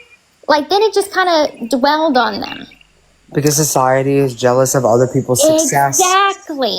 So it was never, I don't think it's even about whether they believe what they put out. I think it's all based off of, hate. Hey, I have worked my ass off at a job I hate, and I have 3 kids to feed, and I'm barely making it. But this little bitch gets out and has everything handed to her for murder. It is jealousy. Because you weren't saying that when I was serving time, eating prison cafeteria food, wearing khakis. It was all, free Gypsy, free Gypsy. Well, Gypsy's free now. Gypsy has a lot of money now. I'm not rich. Do you realize what that cost you, having that money? It cost you wanting to not even being here. It cost you at one point, and it cost you to want to not even be here at one point. So what if, like sometimes, y'all, having money comes with the price. It comes with the price. And I bet you would trade it. Oh, I would. There's sometimes that post that I had put as a thought where I was like, prison was easy. It was because I was having a really hard day where I was actually missing my life in prison because it was simple. I had a routine. I didn't have people judging every move I made. It was like I had my friends. I had people that hated me, but it was like I could avoid those people, you know? I didn't have to go to the rec yard with them. I could just avoid them. We didn't have internet, so I didn't have to worry about 9.2 or my 9.3 million opinions. It was simple. And that's sad. You know, if I could have told my prison self sitting on a prison bunk, hey, one day you're going to be free, but you're going to be put through hell. You're going to be tested. You're going to have everybody breathing down your neck, judging every move you make, calling you a horrible mother, calling you a horrible person, invalidating you. Never in life would I ever foreseen that. I wanted to say, I have so many people that I know say to me, I'm sure they say to everybody else here, well, I was abused, but I didn't miss. And I always say, God bless you. God Exactly. bless Be you. proud that you didn't, Yeah, God bless do you. what I did. Because you don't know the depths of what this girl went through. And someone was asking in the comments why Bree is speaking for you. And I'll just say this. Because I Every fucking single want one to. of us here are Gypsy's friend. We love her. And Bree is trying to explain things that happen in a better way. And we can do that because we're friends and we love her. And we have no malintent toward this girl whatsoever. Right. And every single one of us will defend her to the end. It is the way it is. Because you don't know the depths of what this girl went through. And until you know that, you have no right to open your mouth and share an opinion. You don't. Yeah, but also I don't think these people And understand. we have this way of setting people up to fail, and we just watch and wait and hope they fail. And it's really a disgusting thing that people need to deal with it within themselves. It doesn't have anything to do with you, Gypsy. It has to do with that person. And Yeah, well, I you want know, to say that. Oh, I'm sorry. I believe everything you've said. I don't doubt what you went through, and I know all of us here don't, and we'll stand for you. And it's just the way it is. I've made my choices. I haven't always made good choices. God knows. I probably have the maturity of a 20-year-old or a 19-year-old with the way I act on this app. I could be sassy, spitfire. I could be a total bitch. And I have learned that, you know what, that's never gotten me anywhere.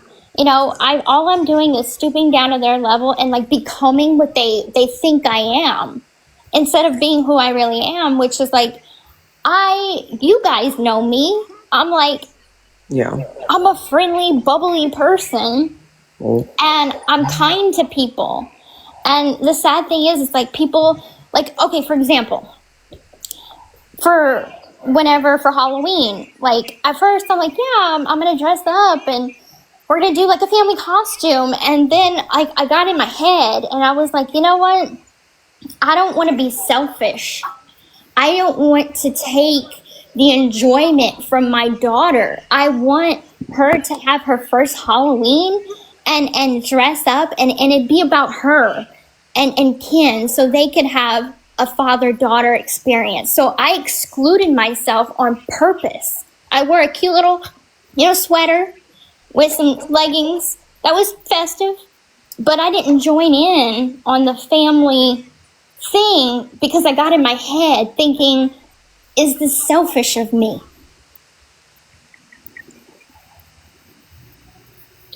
and you shouldn't have to feel that way. I know that Sheena said something, but I want to answer for myself when it comes to that. I just want to say this. Why do I speak for Gypsy? First of all, Gypsy has been speaking on this panel the whole entire time. Why there are things that I say not for Gypsy, but okay. How do I say this? I really do believe 100% that I cross paths. Like, I believe that Gypsy reached out to me for a reason. I don't think we knew it then, but I know it now. hold on, never mind. And there's things, sadly, because Gypsy never got to know the things that went on in her life. There are things that I know about Gypsy's life that even, meaning like the full extent of it, because she hasn't even gone through all her medical records. Like, I'm so thankful that I could be that person for Gypsy. People are like, why are you speaking for Gypsy? Why are you speaking? Do you know that she has been put through fucking hell, not just in her life before, not just lived in prison, but when she came out, like the world, like when has she had a moment to actually sit down and go through the medical records the way that I could? I don't have a child.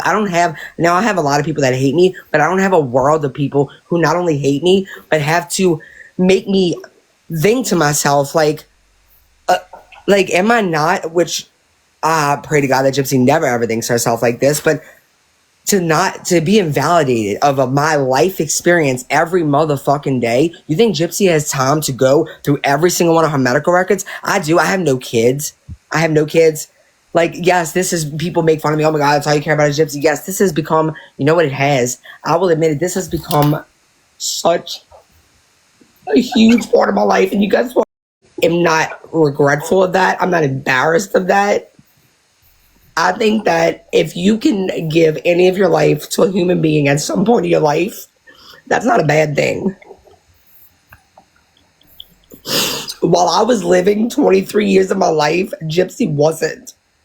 So if that means that I have to give up whatever you want to call it, 2 years of my life to defend someone who people invalidate every motherfucking day, if I have to waste, like y'all like to say it, or spend all my life doing this for 2 years, guess what? I would do it for 2 years all over again.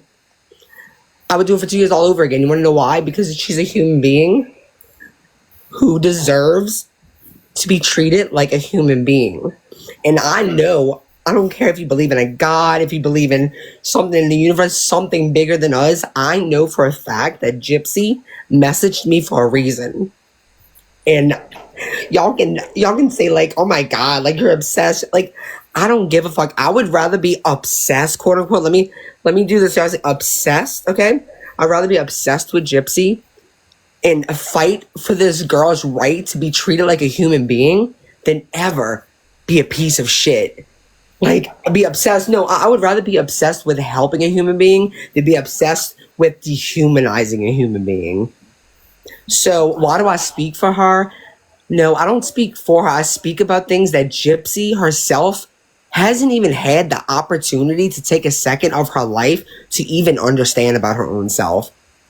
I will say with 100% confidence that I know more about this case more about her abuse, more about this case than fucking Natasha Cooper, Fancy Maselli, Becca Scoops, any of you motherfuckers. You want to know why? Because I'm not doing it for content. I'm not doing it for money. I'm doing it because I believe that another human being that bleeds the same color as me is hated by disgusting people in this world, and she doesn't deserve to be. So the effort that I put into it doesn't even compare to what y'all put into it, because y'all aren't doing it for the right reasons. And when I am, Aubrey Rose Knows said it best. She saw Gypsy as content. She said Bree saw Gypsy as a human being. I saw her as content, and I respect her so much for saying that. And that's the fucking truth. I've always saw Gypsy as a human being. I always will. I don't care if y'all make fun of me. I don't care if y'all... You think I care about people making fun of a human being, having empathy, and caring about another human being? Do you honestly think that would affect me? No, that makes you look like a piece of shit that probably needs to unplug you, not me, and do some self-reflection. So yeah, when people say, why do I speak for Gypsy? Do y'all fucking listen to Gypsy? No. Do y'all don't listen to anybody? So who the fuck does it really matter who's the one talking? But no, that's not the reason. No, I speak on things that Gypsy does. There's a lot of things that Gypsy, like, she probably didn't even know that she probably, I mean, it happened so long ago that her swallow test didn't come until 7 years after her feeding tube. She probably didn't just know that. I didn't know that. But I knew that. So why would I not help her to understand her own fucking life experience? That makes me a good friend. So, And everybody there needs you to go. remember There's me that. answering for myself now. Mic drop. Mic drop. Because, like, And everybody needs to remember that Gypsy didn't know what we knew at 23. She really didn't. She was like behind. She had to come out and learn everything. Everything. Relationships. She's never been in a actual relationship outside of a long distance. What she was in a relationship for 4 days. Really, if you think about it, I think you and Nick were together for 4 days in person. We were in the outside world for 4 days Until the moment.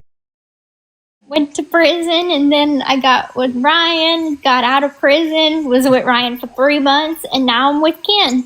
And I will stand on this. I'm like, anytime Ken and I are like, we are having issues or something like that, which our issues aren't like super extreme or anything, but like I'm learning things that I should have learned about relationships a long time ago. So I am making all the fuck ups with Ken. I am making all the mistakes. I'm making all the lessons with Ken. And I give him all the props in the world for having the patience and compassion to put up with me, number one, and still love me through it and still stay by my side through it. There's so many people that are like, oh, it's the money, it's the fame. Number one, he left me because of, him wanting me to find myself. Okay. Ken works his ass off too. He works his ass off. He has his money. I have my money. We don't have a joint account. And I don't give him money. He pays his own bills, okay? We go halvesies on the rent. So it's like, no amount, and I keep saying this all the time. I'm like, no amount of money is worth the headache of the rumors. That man has been called every name in the book, and he does not deserve it. He is a good man. He is a loyal man.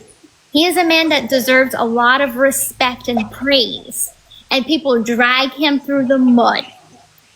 There's no amount of money or fame that is worth that. There's only one reason that man is here, and that is because he loves me and he loves his daughter. End of story. You're gonna make me cry, Gypsy. Yep. And Sheena right now. No, he is a good man, and that's why it And makes me Sheena, sick. he loves Sheena. When you got fucking Mimi, look at Ken's arm. It's so little. Like, that's what y'all care about? And y'all want to talk, and y'all want to judge us for being friends with Gypsy, but you got people like Mimi out there being like, look at Ken's skinny arms. Why do you care about, or like, talking about Gypsy's nose, when Gypsy's nose is, she stops the video where a shadow is touching her nose. Oh, thank you, Angie. I told y'all that lighting in the living room is not favorable. No, you looked fine. And she said I was talking about her nose. Now I'm gonna talk about her nose. You don't like you're talking about Gypsy's nose. I never talked about your nose. I just dressed up like you and I looked just like her. Y'all, I'm gonna show y'all. Let me tell you, I dressed up like someone for Halloween and I looked identical to her. If you haven't seen it, let me show you. I'm not joking. I'm not joking. You even fooled me. Like literally, I swear I'm still shocked every time I see this. Okay, so this is her right here. Okay, let me see. Well, that's not good. That's too close up. I think I have one with both the picture of us in it, but okay. It was insane. Okay. That is wild. It's so wild. Like, that is like, you could be an FX makeup artist for like movies, because I really thought that was her. I know if I would have got different glasses, it would have been, and the towel, because she did the because this doesn't even look like me, but that's me. She did the ice challenge, and she had her hair wrapped that day. But like, dude, I just like oh my god, when I was getting ready to do that live, and I was getting ready, and I was like, you know what, everybody was dressed up like different people. I was like, I'm gonna try Mimi, and I was like, I saw this like mask I had, and it had a similar nose. I was like, oh, let me try this. And girl, like, I was like, what the fuck? As I was putting it together, I was like, I was like, what the fuck is going on? Like, I'm so confused right now. Who is this woman? Get out my house. I was like, I think Mimi is in my house right now. I'm trying to find the one with the hair down. But I need to get some images from that live. But anyways, yeah, like, why are you talking about her nose when you're not, like, I never talked about your nose before, but I'll talk about it now. Oh, here's me, like with the gray hair at the top. I mean, it's just, and okay, so here's that, and then look at her right here. It looks just like her. It's just so crazy. I'm like, ah, but that was crazy. It looked just like her, and nobody can tell me any different. I mean, I'm not, but you want to talk about Gypsy's nose, and I never talked about your nose, but like, why are you talking, like, why are we, wait, you know what, I'm actually not even going to put that, why are we even talking about women's noses? Why do you care so much? Thank you. Why don't you talk about her, if you want to disagree with her case, disagree with that. Why are you like, look, like her whole video was ridiculous. You're like, look at Ken's arm, and look at Gypsy's nose, and look at the picture on the wall. She's a narcissist because she has a picture of herself in her house. Like, We're not done putting up the pictures. Like, we just moved in. Shit. yeah. It's so crazy. Like, and that's my thing. Like, I hang around with people on TikTok that aren't pro Gypsy, but those people don't necessarily, what they don't do is like post nasty pictures of you from like back then, like pictures that are like, they're triggering to me. So I know they would be to you or anybody. Like, I don't even know why anybody would want. Or like that girl that's obsessed with bald heads. That makes everyone, she makes everyone and everything bald. Gimpy Rose. Like, why would you, like, she has an obsession with bald heads. And like, to me, that's like, what is your purpose? Like, what's your end goal here? Is it just to bully somebody, or is it like, are you trying to make a difference in the world or something? I mean, I guess you don't have to be making a difference in the world, but y'all act like y'all are, we need to stick to the true, like they're trying to change the narrative. Like, what narrative are y'all trying to do? Because all y'all talking about over there is bald heads and like, me having a penis, even though I don't, like stupid shit like that. But y'all see, I'm dressing up like Chewy next. Who? Chewy, the guy. I'm almost finished making the nose for him. Pretty much finished. The nose is everything. I'm telling you, the nose and the mouth. Well, mouth depending on the person. Like Mimi, for her it did, but like The eyebrow. Eyebrows. Oh yeah, eyebrows. So those focal points, like your nose is like in the middle of your face. Mm-hmm. So you definitely like you gotta get the nose down, and then hello. And then the eyebrows, yeah, for sure, because like if you do the eyebrows good, you don't have to focus on the eyes because the eyebrows will make the eyes, you know. And then the mouth, that they have a distinct like Mimi's, for example, she has a very like pointy, like it's very like distinct in how like her lip line, like it goes like deeper right here and goes across right there, and that's what made my mouth like just like hers. Or like my nose is nothing like hers, but I put that other thing on and I had to put the glasses on to push it down. But and her eyebrows are very, so it's like all up in here. So with him, I'm making the nose, and I'm gonna try to do this thing I have forehead wrinkles too, but his are like a little bit like, he did me, and it was horrible, and really it was just like he put a bunch of stuffing in him and then put like a big old like it was stupid to me. It's a guy? That's very surprising. There aren't many men in the Gypverse community. Yeah, well, and his wife's the one that's up, you know, oh my god, y'all, wait. His wife's the one that's obsessed with bald heads, and he has a bald head. It all makes sense now. I wonder if she made him shave his head after she learned about you. Right. And she's like, I love bald heads. Like, I don't know what it is. It's just weird. She has me bald, Christy bald, everybody bald. And she always says, bald head ho, bald head ho. Like, it's weird as fuck. I don't know. She was the one that wanted another person, I'm not going to say her name, to be like, she was the one that was that picture of me and Dreamer, and they were like, me and Dreamer, okay? Y'all know who Dreamer is, right? Like, we know who Dreamer is, okay? Imagine someone, like, so there's a picture of me and her looking at each other, and that Gimpy Rose, the one that's obsessed with bald head, she's like, make them kiss. Oh my god. You're weird. Like, why? Like, why do you want to do that? That's weird, but okay. It would be weird if she said that about me and anybody, not just Dreamer, but like, that's what makes you laugh? Okay. Weird. If that's your thing, girl. If that's your thing, chicken wing. You see, I think things like this make me laugh. Like,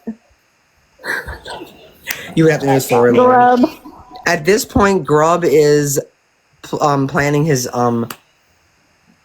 he got in trouble for putting 1999 tags on $100 ducks. He didn't want to do it anyway. Look at him. He's like, I don't want to do this. But I have like one more thing to say that's on a Hey, serious girl. note. Kind of going back to spreading awareness. So I understand and I'm fully aware that my mom was never diagnosed with Munchausen by proxy. If you look at what the warning signs are, my mother fit the category for every single one of them, even down to having medical experience. She was, I don't know if she was a certified nurse or a nurse's aide, but she had medical knowledge, okay? That is one of the warning signs. So even though she was not diagnosed, it was strongly believed that this is a possibility, okay? I think that, with the whole justice for Dee Dee, I see that always in my comments. And I have spoken favorable, I've spoken unfavorable about my mother. It's not that I want to bash her. That's not what I'm trying to convey. What irritates me is that don't praise someone that did something like child abuse. You know what I'm saying? Like, even in prison, child predators and abusers are the bottom of the barrel, even below schmurderers. Schmurder is better than child abuse. That's where I get irritated. Now, if I was not me and I did not crime, if I was just a bystander that heard this story, and I felt strongly like, okay, yeah, 10 years is very lenient. And I've always said, well, maybe not at the beginning because I was still kind of pondering that. But when I was asked, would a lighter sentence or a more severe sentence be fair?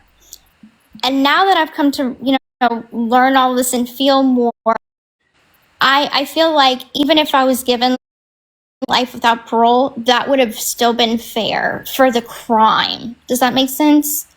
And I think that, like, I was talking to Sheena one day, and it was not that long ago, and I was telling Sheena that there are some days that I feel a great amount of pity for the life that my mom lived. If you think about it, she was born into a family with 6 brothers and sisters. She was the youngest of 6. Her mother had mental illness. Her father was sexually abusive. And then when she got a little, she was a chubby kid. She was fat.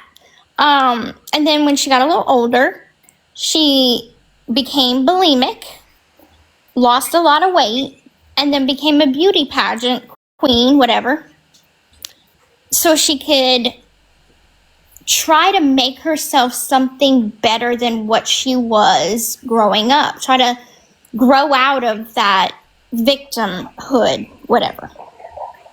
And she met my dad, and she fell in love with my dad. Now, by my dad's account, she was a buddy, more like a friend with benefits type of thing. He was not in love with her, okay? And he felt like he was doing the right thing by marrying her, but he wasn't in love, again. Okay, so he followed his compass of saying, yeah, I married her for the wrong reasons. So he leaves her, brokenhearted. And now she has a baby. Her father was abusive. Her mother mentally unstable. The love of her life left her, abandoned her, with a kid. Okay? So she viewed me as, yes, a possession that she felt would not disappoint her. And I feel so much compassion for that broken woman. I can't even imagine. But then, after I was born, then her perpetrator side comes into play. And that is when I have my mixed emotions, and I'm allowed to, seeing as how I'm a part of it, right? So I'm allowed to feel angry one day, miss her another, love her another, hate her another, because I am still healing from all this. And so, yes, there are many interviews that I'm like, I miss my mom. Then other days, yeah, she was a terrible mom. What do you expect? What do you really expect? I'm not going to say that I'm healed. I'm not. I'm going to have my emotions about my own mother. And I'm sure that anybody that grew up in a dysfunctional household would feel that same way. Yep. And there are times that I am still processing. I even told Sheena, woke up one morning and I'm like, Sheena, I have two memories and I don't know which one is real. I still don't know which one is real. And that's when Dr. Flashenstein said that he asked me to stand up in the doctor's office. And this would have been in 2011. No, you would have to look at the records, but 9. Okay, so 2009. He says that even in the documentary. Now, for a long time, I didn't remember that. Well, a couple of mornings ago, I woke up and it's like a flashback. It's a very faded memory. That it's like I have two versions of memories. I have the one that I have been believing this whole time. And then it's like I have a glimpse of another where I did stand up. And then there's another memory that I have that I didn't. And I don't know which one's real. And that's the kind of shit that I am processing. So when you come to me and you ask me, well, did this happen? I don't know. I don't know. I don't know when my brain is going to process what happened, but it's not going to be on your time. PTSD. You know what I'm saying? And justice for Dee Dee. How about justice for Dee Dee instead of a hate campaign against me? B, let's advocate for victims and perpetrators, even perpetrators. Yep. Let's tell Dee Dee's story about how a woman could be so broken. Let's look for warning signs. Let's share Dee Dee's story about mental illness and Munchausen, even though she wasn't diagnosed. Okay, well, let's go on the fact that, okay, she strongly probably had it. Many people aren't, and they need the help. They need the help. Let's even advocate for both perpetrator and victim. Because they ain't getting free therapy. I think what is being That's the most missed powerful is thing you ever said. that you were a child. You were a child, and we're put through these things. And in my mind, this is me speaking. I'm not speaking for Gypsy at all, so don't come out with shit tomorrow. I feel like, and I have never said I'm glad Dee Dee's gone. Never have said that. I never have either. Yeah, never once have I ever said that. Yeah, I do feel like justice was served in its own way. And I'm telling you, if Dee Dee were alive today, we would be burning her at the stake for the abuse that she perpetrated on a child. But because everybody wants to, not everybody, excuse me, I shouldn't say that. Many people want to run with this narrative about you. Dee Dee was a saint. Dee Dee was not a saint. Because saints don't abuse children the way that Gypsy was abused. And again, you don't know the depth of the abuse. You probably never will because it's not your business. But until you do know it, you have no right to say anything about my abuse, Gypsy's abuse, anybody's abuse. You have no right and no business. You were not there and you don't know what it was like. Period. And I think they are like, people who are just like Dee Dee. Like, I think they're doing them a disservice by pretty much abolishing, like just acting like Dee Dee wasn't who Dee Dee was, because then you are basically pretending like other people just like Dee Dee don't exist. And they deserved, you know what? You know what Dee Dee deserved? Gypsy deserved to be saved, but Dee Dee deserved to be treated. Prosecuted, but treated. Yes. That way she can have a chance to live a life as who she probably is meant to be before all the trauma in her own life happened, which led her to being who she was. You know, I don't think we come into this world, most of us anyway, fucked up. I think that the world fucks us up. And I think that we make the world fuck us up even more because we like to follow the masses and what's popular instead of what we should stand up for. We want to stand up, oh, well, this is what we're doing today. All right, we're going to go over here. Instead of being like, no, y'all, like, I know everybody's over there, but this shit, like, is really fucked up. I think we need to go over there. Oh, y'all not coming? Okay, well, I guess only 3 of us are. And guess what? The 3 of y'all go over there and do it then. Like, sometimes it takes one person to stand up for other people to follow. And to me, I feel like y'all are making I know it's not intentional for a lot of people, but I feel like it's I feel like in a way it's like invalidating her mental illness, invalidating what I can only imagine that Dee Dee probably had moments, maybe not wish like, oh, I don't want to do this. I don't think it's like that. When it comes to mental illness, it's like it's in your brain. It's not the same as malingering. Like y'all, that's another thing. When y'all say malingering, y'all are actually characterizing Dee Dee as a monster, by the way. Because when you malinger, you are intentionally using your child for money, for benefits, and it's not your brain doing it. You know exactly, like, and when you Munchausen by proxy, you know what you're doing too, but your brain cannot help it. Malingering, your brain can. You are intentionally, you're being selfish. You're not thinking it. You just don't care. Like, you know what you're doing completely. You are fully sane. It's nothing psychological at all. So that's what I don't understand when y'all want to be like malingering. Y'all are actually calling Dee Dee a disgusting, abusive monster. Whereas when you put the reason that Munchausen by proxy helps us to understand the brain inside of Dee Dee that made her do the things she did, which makes her even a victim of her own self. Like any mental illness is, like depression. It's like if you're a victim of yourself, it's horrible if you suffer with depression. Same thing with any mental illness.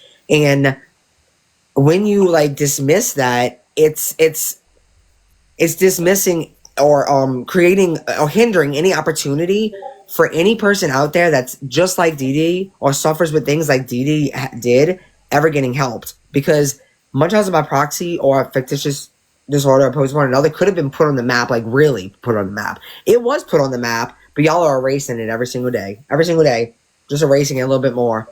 Because if y'all read like Julie Gregory's story, her mother was never diagnosed with Munchausen by proxy, but guess what? She's an advocate. She speaks at medical conferences. She consults with the sheriff's department, like with the jails, as well as the hospitals for Munchausen by proxy cases. You know the difference? She didn't offer mom. She didn't offer mom, but she also didn't know. But Gypsy, you weren't allowed to leave your house at 18 years old. A lot of people in abuse, and it doesn't make your abuse any worse, or I think abuse is abuse, but a lot of people don't understand that, like, they're like, oh yeah, well, I left at 18. Well, you were able to. Your abuse, and not saying your abuse wasn't horrible, but you were able to. You weren't able to. You tried to do that. Julie Gregory didn't even realize that she suffered from this abuse until she was in a psychology class in college, and she was learning about it. And that's how she found out she had it, not because she knew her whole life. Like, y'all expect Gypsy to go into an interrogation. I've been abused by my mom. Like you don't know this, especially this kind of abuse. It's built on deception.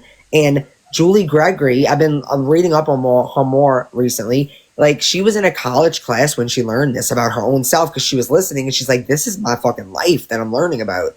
And then that's when she started digging into her past. And like, her mother will never be diagnosed because you know what? If you get older and you realize this later, a mother has to actually agree to getting evaluated, because you're not a minor anymore. So they have to. That's just like Kate's situation. That's why her mother doesn't have a diagnosis. And look what happened to her. I'm sorry, people believed her, and then when she talked to you, they invalidated her, and now where is she? Like, another story. Nina played a big part in that. Yeah, another story wiped from the internet, wiped from the world because of hate for one person. Just keep on just knocking it away where nobody's story gets told. And yeah, Julie Gregory, would y'all invalidate her? She found out she was sitting in psychology class and listening to a lecture, and she was like, holy shit. And she is recognized as a survivor of Munchausen by proxy, regardless of her mother being diagnosed. Would you invalidate her?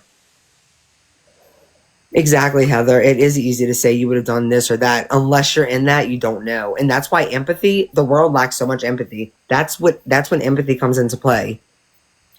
Empathy is trying to understand what you don't understand, putting yourself in someone else's shoes. Some people don't have the ability to do that, sadly, but most people don't like me because I'm that way too.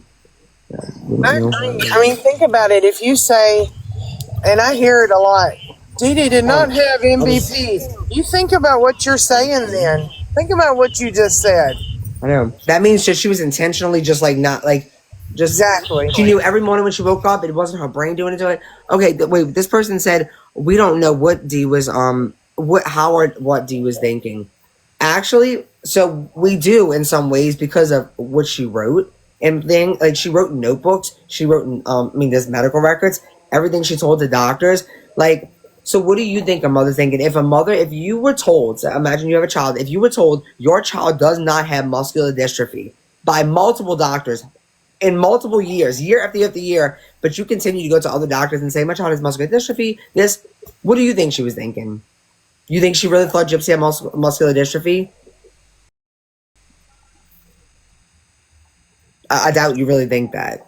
Like, when she was given tests, or the reason there's no way that you can actually think that is because, okay, her head being shaved. Gypsy never had cancer. What was Dee thinking? Exactly. You know what? That would make me think she must have a mental illness. I wouldn't think, she was doing... Well, if you want to think she was malingering, then you just think that Dee was a shit person and a monster. That's what you think. If you think she malingered throughout Gypsy's whole life... Okay, look, the charities and the money was it was a bonus. It was sick kids get charity. It just happens. It was... Most of the first half of Gypsy's life, there was no charities really. Like she was like in a little Special Olympics. Like when did you go on your first trip to Disney? I think was you 12? I was 10. 10. The Make-A-Wish trip that everybody's like, you stole a wish from a kid. You were an adult. I was 10 years old. But Gypsy did that, And didn't you donate to Make-A-Wish? Was that the one you donated? I did. I donated a little over 4,000, which is exactly what it takes. That's exactly how much a Disney trip is, including the Disney dining plan, which if anybody's ever been to Disney, you know what the Disney dining plan is. So that's enough to cover a wish to go to Disney. And that's why I donated that much, to give that wish back. Even though technically I was a child and that wasn't my fault. And now there were other wish granting. There was like 3 more wish granting organizations that she scammed too, all while I was still under the age of 18. No, it's not Make-A-Wish though. There's a lot of people think that she got multiple wishes from the same. You cannot get more than one wish from one organization. The rest, when I was 20, the year before the crime happened, my mother paid for that trip. Now, granted, that was money that my dad was giving my mom for child support, but she paid for that trip. Right, because most of the money that your mom, from what I've looked into, any kind of like GoFundMe's and stuff, you know what it was for?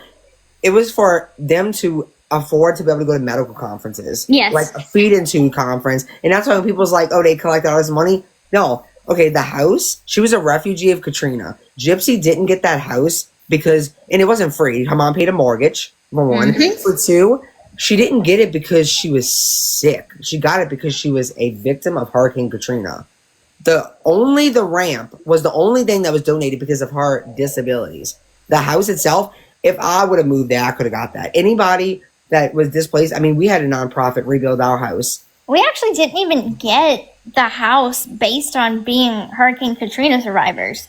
We got the house because we fit the criteria. Anybody, it doesn't matter what background. But I know in the article it says Hurricane Katrina. Yeah, and that's what's so misleading. But you do have to fit a criteria. You have to fit a criteria. You have to make a certain amount of money. Yep, it was not free. It was not free. Anybody that knows any any factual information about Habitat for Humanity knows that these are not free houses. But like you said, with Mike saying that broad statement, oh, you know, the medications made her teeth fall out. Okay, there's so many people that have in the media that has talked about this case. The free house. Free house and free car and free this and free that. Actually, in reality, when we first moved to Missouri, they gave the community of Aurora, Missouri, or maybe it was Springfield, I'm not sure, but somebody from the area donated my mother it was an old ass car. I mean, this thing was on its last dying leg. But she traded that car for a van and then was paying the notes on the van. She paid the van off. Then the little, what do you call that? Cube car. She had like 10 grand in that money pouch. She took out 5, put a down payment on that cube, and the rest of the 4 or 5, I took after the crime. That's in evidence. Yeah, and you know that. Okay, when people say your mom was bedridden, your mom bought that car what, April? I don't know the exact date, but it was March or not April. that long before. Right. Why would And she she was buy not a car? bedridden whatsoever. Right. I mean, most people know that, like, make a wish, you only get one wish per lifetime, and we know about Habitat. People just don't do the research and know the facts. And So that wasn't I true. had somebody messaging me, asking me this, Gypsy, and they've asked me before, and I don't really know what it exactly means, and you don't have to answer if you don't want, of course. But they wanted me to ask you about seizure medication and scoliosis. Okay, yeah, sure. So whenever I was younger, I was on a medication called Tegretol. I was on pill form at first, and then after the feeding tube, I was on liquid form. It tasted like orange, which I still to this day really don't like orange because of the Tegretol. But then when we moved to Missouri, they switched me from Tegretol to Keppra. Keppra at first was, I think, pill form that had to be crushed, and then it turned into liquid. I don't ever recall having a seizure. My mom told me you wouldn't remember if you had one. And then as for scoliosis, I do have mild scoliosis. A lot of that is because of the wheelchair and bad posture. You have And it is very mild. scoliosis, yes. It's almost not. Yeah, it's very mild. Just like asthma, you know, you in the records it literally says you don't even have asthma. Wow, and I was on Yeah, even though somebody tried to bait me on that the other day, I had like it literally like it. It goes to the same thing to some kind of muscular thing which you know you didn't have. I'm gonna have to. That was a day when I don't think I messaged you because I was so like.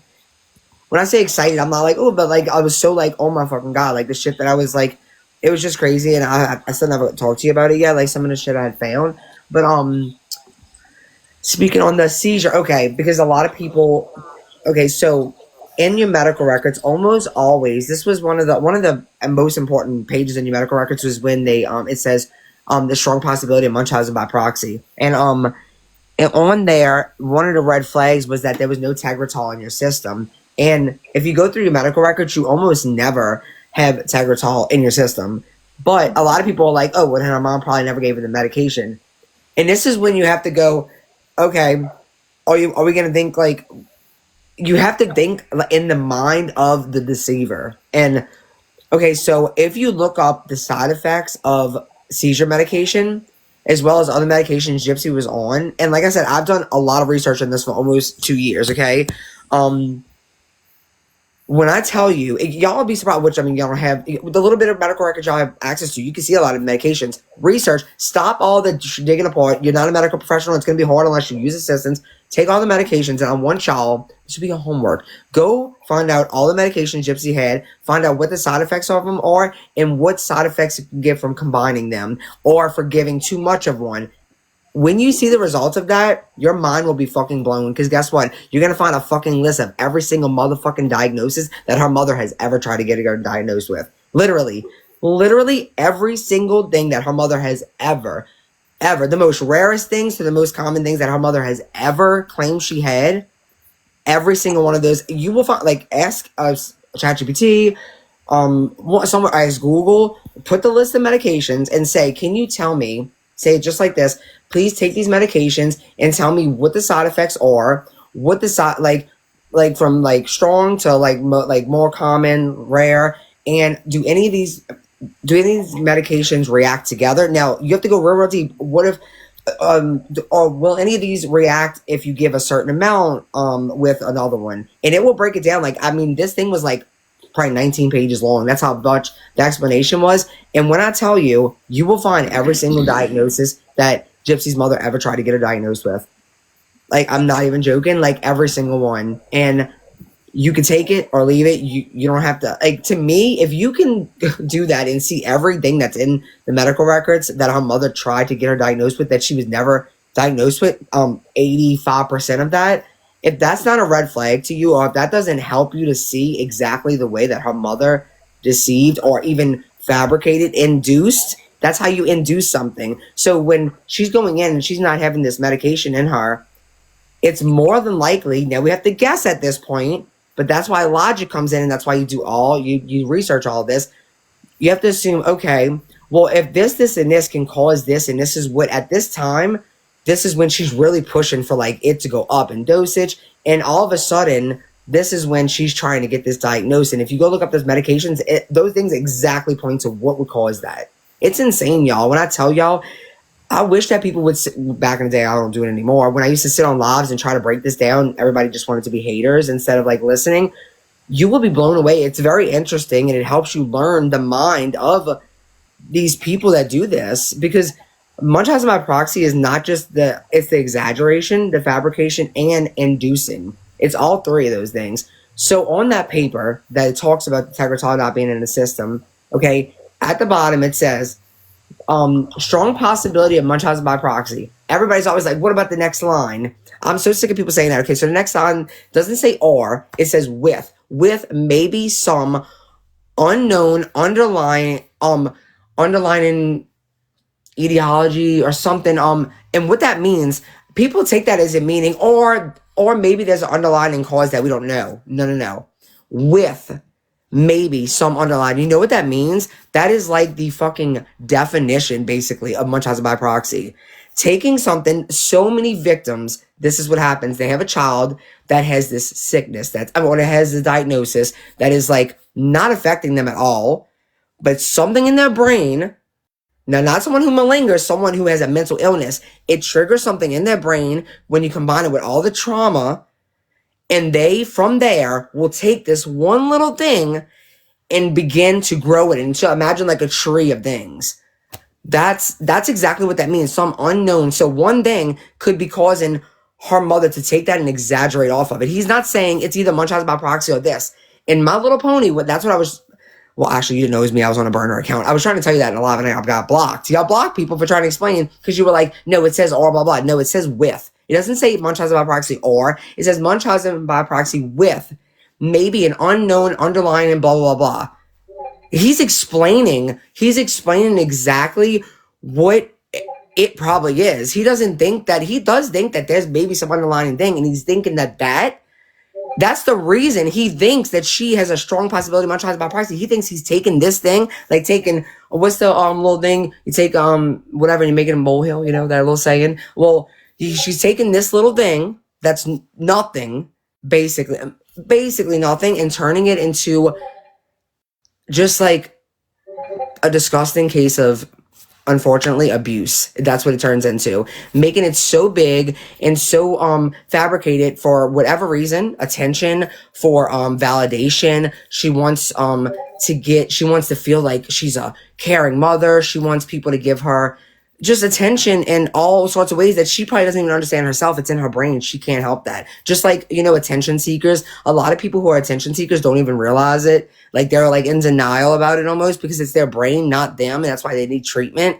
And whereas a malingerer, they are malicious. They're really malicious about it. I don't believe that Dee Dee hated Gypsy. I believe that Dee Dee loved Gypsy in a way that we can't understand because it's in a way that's not normal. She viewed her as a possession, and I think that she wanted to protect her from the world because she herself wasn't protected from the world. She wasn't protected from her abuse as a child. She wasn't protected from Rod. Rod broke her heart. She wasn't things that like the world just, it's going to happen. You get heartbreaks. That happens, not the sexual abuse. But I think that in a way, how like as a parent, I'm not a mom, but I can only imagine you don't want to, you have at some point you have to let your child out in the world, and like, if y'all could all protect your child forever and hold them and, and just like, protect them in this little case, and you would, right? But that that's not the way the world works. You have to let them go. Gypsy's mother, this mental illness that I believe that she had didn't allow her to see Gypsy as someone that she can let out in the world. And when her mother died, like I talked to people that were close to Gypsy, that's when she totally not Gypsy, Dee Dee, spun out of control. And Gypsy, she grabbed much closer. She started fabricating things more. She started exaggerating things more. She started inducing things at that time from what others have seen. And I truly believe that her mother, she was so close with her mom, and now the world took her away from, and now Gypsy, she used to tell people, when people would say, when are you going to let Gypsy go? When I die, or when she dies. That's what she would tell her. And I truly believe that when I say a sick and twisted way, mental illness is sick, okay? I'm not meaning like in a monstrous way. In a sick and twisted way, wanted to protect Gypsy from the world. And that is what I truly believe. So when people say like, oh, you drag, I do not drag Dee Dee. I feel sorry for Dee Dee. I do. I feel sorry for Gypsy, obviously too, but I feel sorry that no one helped Gypsy, no one helped Dee Dee.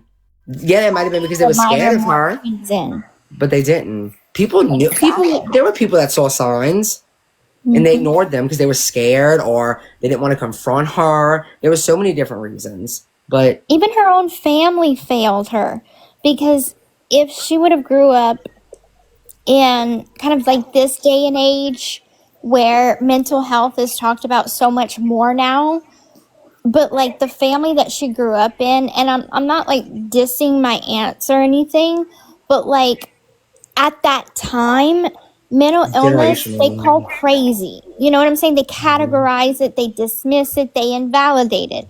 Whereas now, you show warning signs of any sort of mental illness, there are therapists, and there were therapists back then, I'm sure, but it's just so much more accepted now, where people don't call mental illness crazy anymore. That's like socially unacceptable now. And maybe that's why they hate me to this. Like, they didn't hate me when I got arrested, which is, people are like, well, the Peachery. The thing is like when you read that document about how Mike was saying he visited with my family and he came to Louisiana, he didn't just talk to the Blanchards, he talked to the Peacherys. And my aunts wore t-shirts with my face on it that was like support Gypsy or Team Gypsy or something like that. Like, I wish Christy probably still has the pictures. So my Aunt Darla and my Aunt Claudia, they hate me now. And they only hate me now because I spilled so many family secrets in my book about the molestation. I called Claude out when nobody else in the family would. The conversation that I had with my Aunt Claudia when I was in prison, right before I was about ready to get out, I had talked about the molestation, and we hadn't spoken in like a year. And as soon as she picked up the phone, the first thing she says is, so what's up with this molestation shit? I'm like, well, hello to you too. And she's like, so what's this all about? And I was like, I know this is going to be hard to hear, but this is what happened. And she's like, so why are you talking about it? And I'm like, because it was traumatic. Well, what's traumatic about it? I'm sorry, what?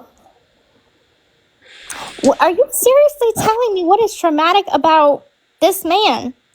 That is my grandfather shoving his finger, you know where, at 9 years old, eating something at 9 years old. The fuck is wrong with you? Because it's acceptable. You protect family, right? You keep family secrets in a closet. But I didn't keep silent. I said, I'm gonna bust this shit out. What he did was disgusting. He did it to my mother. He did it to me. He did it to my cousins. Not every single Petrie hates me. But, you know, chances are it probably happened to them too. Whether they want to admit it or not. I was at the mall in New Orleans, and I was just shopping with Aurora. This wasn't that long ago. And this lady had came up to me, and she's like, Gypsy? And I'm like, yeah. And she's like, I know your family. Like, my husband, relatives with you and your family on the Petrie side. So we got to talking, and we were just having normal conversation. And they're related to Claude in some type of way. And, because, I mean, a lot of us are related down here. It's easy to find someone's cousin. And so they're like, yeah, we don't really talk to Claude. He's an unsavory character with some bad habits. I'm like, oh, so his reputation precedes him. But that's the reason why the Petries won't talk to me. It's not because of the crime, because they are all supportive of me after the crime happened. Did my book and all this kind of stuff. Oh, won't speak to me. Disowned me.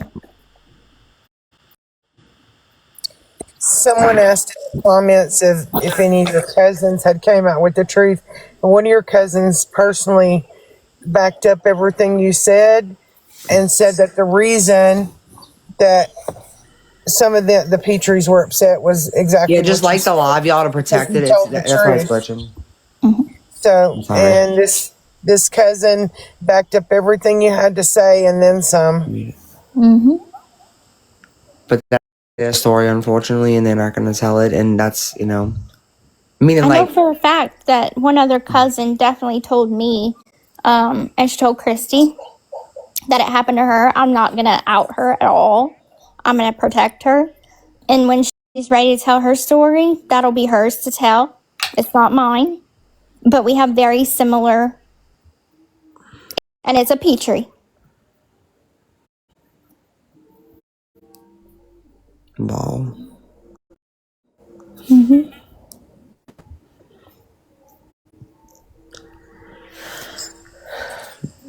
It's just. Sorry, I'm not throwing live.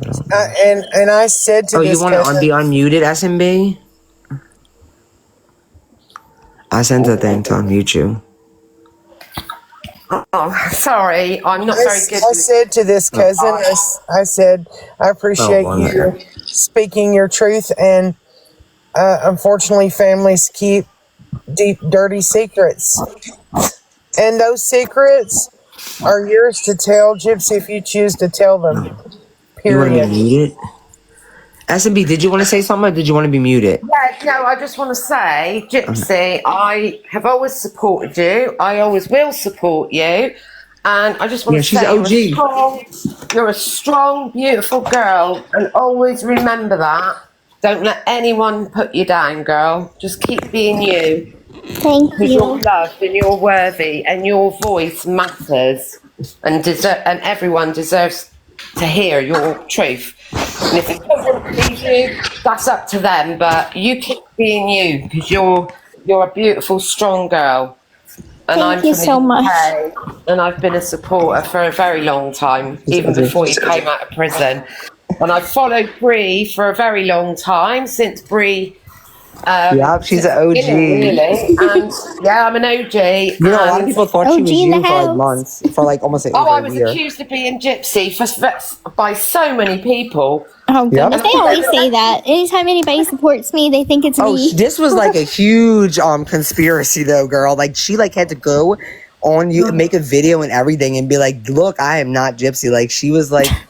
I'm an urban explorer. My page is all about my hobby. I go into abandoned buildings and take videos and photos. But I've always supported Gypsy, and I'm quite hardcore in the comments when someone's spreading lies and misinformation. And the amount of times people say, she's a soldier in the comments. Gypsy.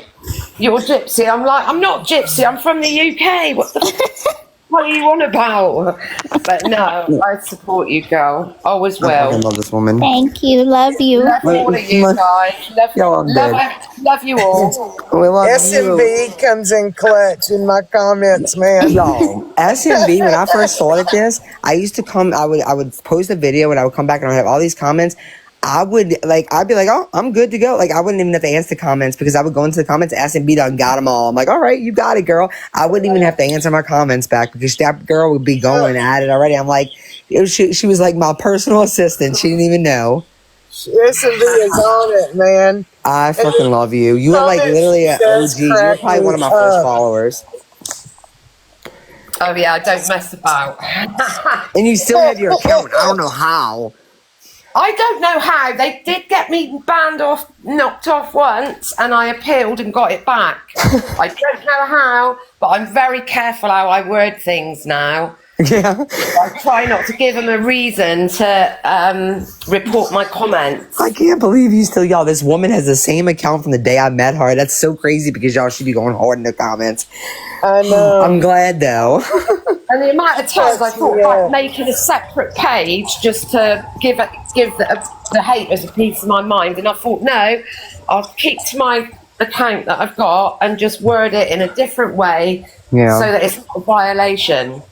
And that's what I've been. She's SMB, aka they know her as Creepy Baby because she always had that profile picture. Creepy Baby. Do I follow you? Creepy baby. I don't think so. I wish you would though. No, I'm telling you, this is an OG Gypsy. She like literally probably one of my first 5 followers. Literally. Yeah. She's amazing. She is amazing. I'm gonna go follow you. Yeah, you might like some of my abandoned hobby. It's a bit weird. Not everybody. No, it's cool. But yeah, I love it. And everybody thinks the doll in my profile picture is mine, and I'm like, no, it's a doll I found in an abandoned house. It's Aurora. No, I'm just kidding. Nah, don't say that. Everybody will be saying that. Oh, you know, give it something to talk. Oh, Yep. oh, she's adorable. I obviously haven't seen her, but she looks so cute and chubby. She's so beautiful.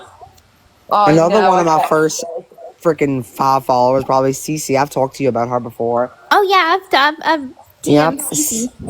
Cece is, I freaking love you, Cece. You know, Cece came on my live one day and it was all she gained that courage all because of you. And I fucking love Cece. Love you, Cece. She's a sniper from the side. She sneaks her shot, and then you don't see her. She's gone. Yeah, I fucking love Cece. He really did, and I just thought she was so brave for that. And like, and it just goes to show you that people are inspired by you, and you do help people to. Oh, she's helped me no end personally. Gypsy has. Like, I've never spoken to her, but she's seriously helped me in a big way personally. Her story. I can't identify with it completely, obviously, but there is things in my past, and she's helped me.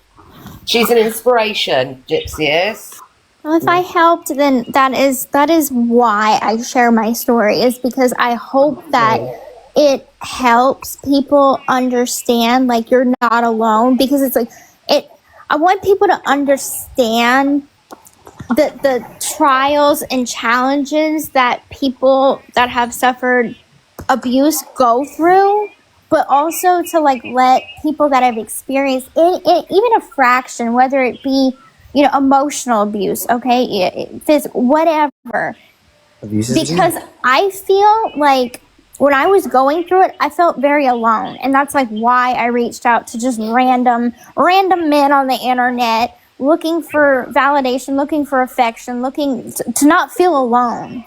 That's so normal for someone in that. That is like why I want people to, and even if I don't get a chance to like talk to every single follower of mine and hear their story out, like I just want them to know they're not alone. And that's like why I push on. Like I push on for that hope, is that like I am doing some kind of good. And it's cost me a whole lot. Like we've talked about, like it's not easy to push on after all of this and after all the invalidation. It's not. But I have to hold on to the hope that I'm making a difference in a positive way, and not by doing clapbacks and not by doing parodies, but by being the real me, if that makes sense. Yeah. Yeah, it does make sense. Please share your story because it helps a lot of people open up about their own. Like, I was waiting for this day, like today. I don't know, I'm gonna cry, but thank you. Thank you, Gypsy. I rarely get on live. I've only been on your panel a handful of times, haven't I, Bree? In all the years I've followed you, over the last 18 months, I think I've got on your panel about 3 or 4 times. And I've never been on with Gypsy, so this is a real privilege. I'm just so happy I get to talk to y'all. Oh, bless you. Yeah, because I'm not a mod, so you usually only have mods up, but Bree knows I'm Oh, girl, you can always come up. And I know Oh, bless CC you. has wanted to thank you personally for a long time, and and I think y'all have been on panel. I'm not sure together or not, but I do know that I know that you mean a lot to a lot of people. Even if because just because you don't know someone on a personal level doesn't mean that person can't impact you or can't care about you or can't be thankful for you. And I know that there's been so many people that reach out to me because it's maybe a little bit easier. That sometimes I try to send the messages to you. I have in the past, but because there and I know there's a lot of hate, but that's one thing that's always like kept me pushing through for you is because I know there's also a lot of love and a lot of support, and every single day there's other ways to advocate and there's other ways to share your story and there's other ways to support you other than fighting with. I call the ones that are like set in their ways dead horses, and we're no sense. That's where I'm at in this whole journey that I've been on is that the people that love you and support you are going to continue to, and all you can do, like today I feel like you were like in this live you were so transparent. Like actually I even learned, it broke my heart hearing it, but like I'm so proud of you for just saying things out loud that I know is hard to say, and I think that that's the only way. And it's not about changing people's minds, it's just about opening people's hearts, and if their heart doesn't want to be open, then it just doesn't get open. But all you can do is be yourself and be transparent, and I'm proud of you for being brave enough to do that.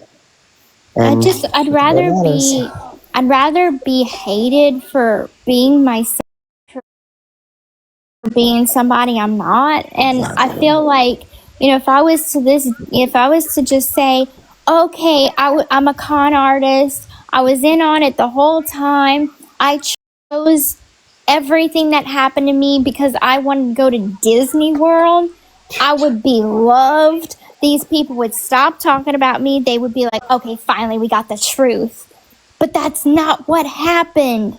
I mean, if you think about it, and please know that I am not in any way, because I know this is like sacrilegious, I am in no way saying I try and model Christ-like behavior. I go to church on Sundays. I read my Bible. I try to model the path of Jesus. I really do.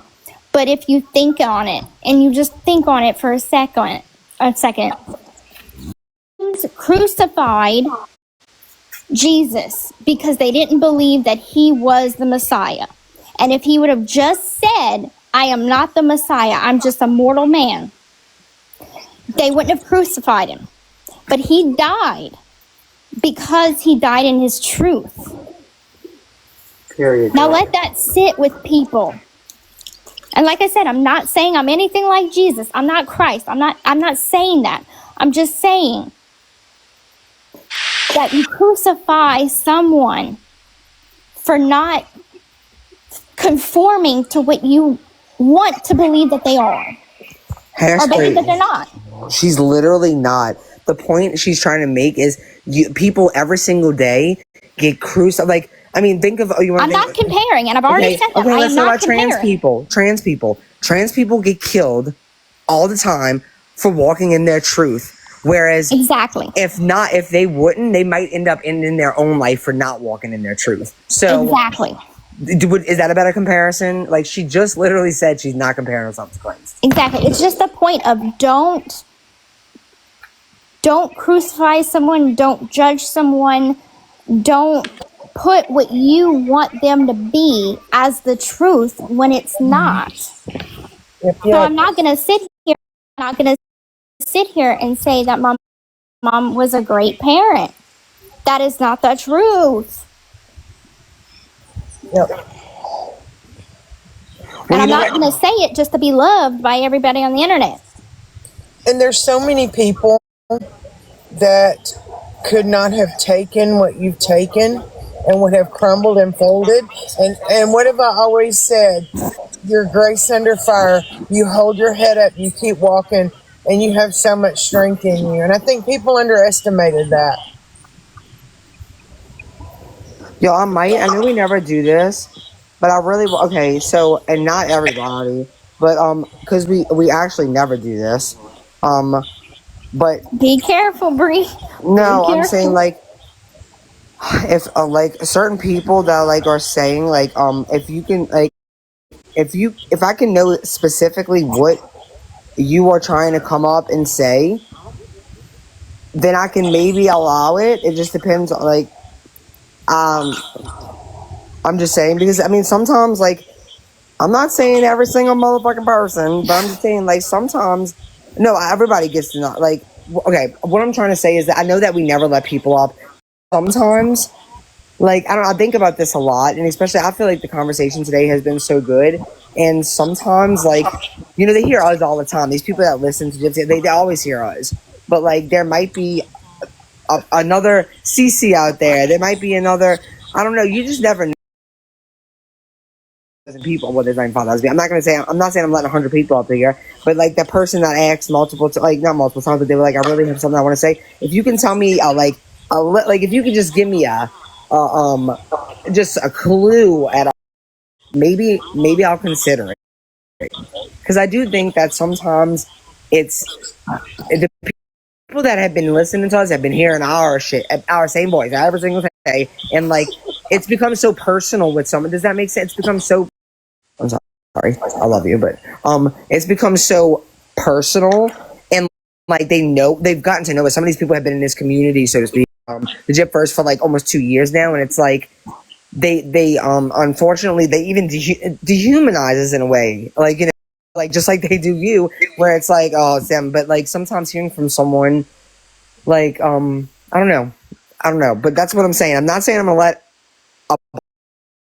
give me a good enough comment that can just if you want to say something, let me know in the comment and I'll decide if you can come up. You got to convince me somehow in the comment. Because Bree has to protect this live. And Sorry, Sheena. And not just let me join. That's not going to get you up here. Hey, guys, I'm going to jump down. All right. But thanks for letting me up, and thanks for talking to me, Gypsy. Why no faces? We were showing our faces multiple times. Why does we have to show our faces? Showing our faces. You can hear our voices. That's good enough. girl, go to my page and all you see is my face. I know, you put your face out there. I don't, Sheena, because I'd rather stay anonymous. There's too many disturbed people on this app. Do you know what I mean? No, it's okay. People just always say that. I promise it's okay. I know. Anyway, I'm going to jump down. Right? Love you all. I love you. And Love you, Gypsy, feel free to follow my page, and it's been fantastic to talk to you. Right, guys, take care, 'cause it's really late here in the UK. It's like nearly 4 a.m. here. Good morning. Yeah, I was getting so engrossed in the live, I couldn't put the phone down. So, yeah, I'm going and speak to you all soon. Okay, so bye. Can you the one, me, oh yeah. Thank you. Bye. Bye. Oh, so one person that had said multiple times. Okay, so I don't. So I was adopted, so I want to see what you think about my past. Me or Gypsy? I don't know why what that would have to do. Well, I mean, I just wanted to see what you all think about what happened to me. I mean, I mean, Dreamer, did you sorry, we gotta experience go back abuse? something. I mean, it's probably because I sound such like an expert, y'all. And I'm just kidding. Just kidding. Oh, I'm just kidding. Maybe also, Bree, a good idea would be to ask Jeanette. I know she's been watching comments. I have too, but Jeanette's on it tonight. And see if it's somebody that's been, negative or positive. Well, nobody's saying you can I'm able to question see this, so I'm not things. letting anybody out. No, Jeanette Odd said that. No, Jeanette. I know, but you're asking them to put it in the comments, and they're No, not well, putting not it the in the whole comments. thing, because sometimes it might not be. They can't fit. Just an idea of what it's about. That way, I can see. Okay, you're sure you can come up, but I can check their comments. Whatchamacallit? I'm able to. I Y'all think just know what's being Ariel talked has been about. okay tonight. Okay, so let me see. Go back to that guy, because I know he. I'm trying to see what exactly. Okay, let me see. What's the tea? Okay, so it's 4 comments. Can I shut my camera off now? No, I'm not turning mine I'm off. doing it. I'm doing it. You see, my only thing, No, that Woody. one's not coming up. Sorry. I just don't I'm not. I'm trying to say because if it's about being adopted, I don't know if anybody would be able to I don't know how that would Cece said she's adopted also. You can Oh, let is them that know. why? Maybe he said. Is that why he? Did you mention that, DD? I mean, DD, CC. Since you've been up here.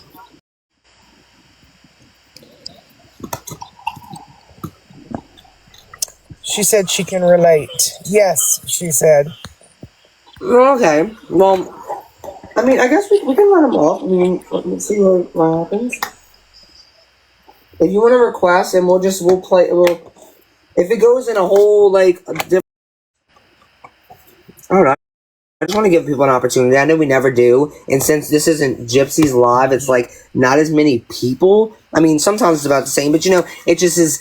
It's easier, on a live where she's not bringing as many I mean, I'm not bringing as many numbers. I mean, you know what I mean. I don't know. I just feel like we've never done it before, and maybe I don't know. Sometimes that makes a difference, to let people get opportunities, let them speak. But I don't want it to be way off topic, Well, I got my finger on the disconnect button. Request up. We'll just see how it goes. You never know. Might be a good thing. Oh, wait, is he requesting? But seems sus. What seems sus about it? Oh wait, I'll see that. Okay, well she can go first, and then we'll. Hello. I just wanted, the first thing I wanted to say is, Gypsy, I 100% believe you. I went through something similar as a child, and I had the darkest thoughts. So I can only imagine my passing away. So I didn't have, I wasn't put in your position, but I can 100% sympathize with it, and I 100% believe you. First, I just want to say I am so sorry for what you went through, and I really hope that you are living a much better life now. And I hope that you're in a better place mentally. I just want you to know that, I don't know you from Adam, but I just want you to know that I care about you and that people love you and that Thank you. And it was so hard because I would try to tell people this is what's going on, and because the person was such a pillar in the community, everybody's like, no, that's not happening. She's lying. And I actually had to move out of my hometown because it was so bad. I was branded pretty much with a scarlet letter. I guess I had a question. I was wondering if, since you did a book that's a memoir. I was wondering if you plan on doing a book of like life after you've gotten out and like, you know, things like what you've learned during motherhood, like tips and stuff like that. I mean, I know things in the reprint that is kind of like an update in a sense, but it doesn't go into great detail. So I guess that would be something that maybe many years down the line, when I've lived a good full life, I could do another memoir that kind of continues on as like a volume 2 type of thing. That was And that I think that would be good. Just to show everybody, like, hey, because I feel like you were really set up for people to be horrible because they put you on a pedestal, and then within like all started bashing you. It was it was horrible. I know the tides had turned really quickly, and They did, and I sympathize for you. It's shameful how things go, especially when you start building a following and you were just thrusted into it. Like you didn't even have a choice. it was hard because it's like I made the choice to go ahead and write my memoir. I made the choice to, okay, I'm gonna film this documentary, which I mean the TV show was titled The Docu Follow, which they kind of think of it, the producers think of it as like different than a reality show, but it's pretty much the same thing. And it was something that it was a continuation on the documentary that I was already participating in while I was in prison. So when they decided, hey, we're going to continue this for 13 or whatever many episodes it was like the studio greenlighted this. And because I was in a contract, I couldn't say no. So that's kind of like the rock and hard place that I was in. And then simultaneously writing my book, I couldn't give my full attention to the book like I should have.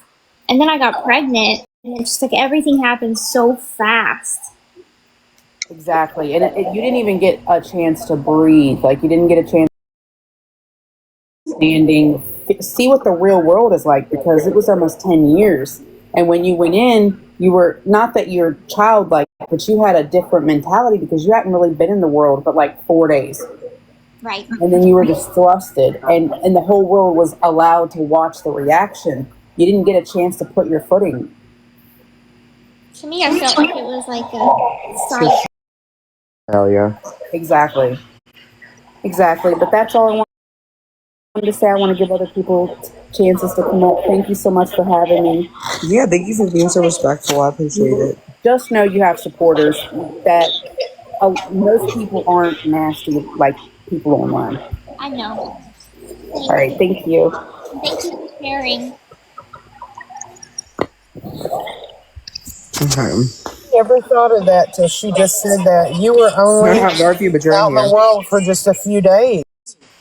Yep. Never thought of that. Let's see. I don't even know where the other person is. I was gonna let them up, but I don't see them requesting anyway. So, oh yeah, I do. Never mind. We'll see how. I don't know what the conversation's about. Can you lot hear me?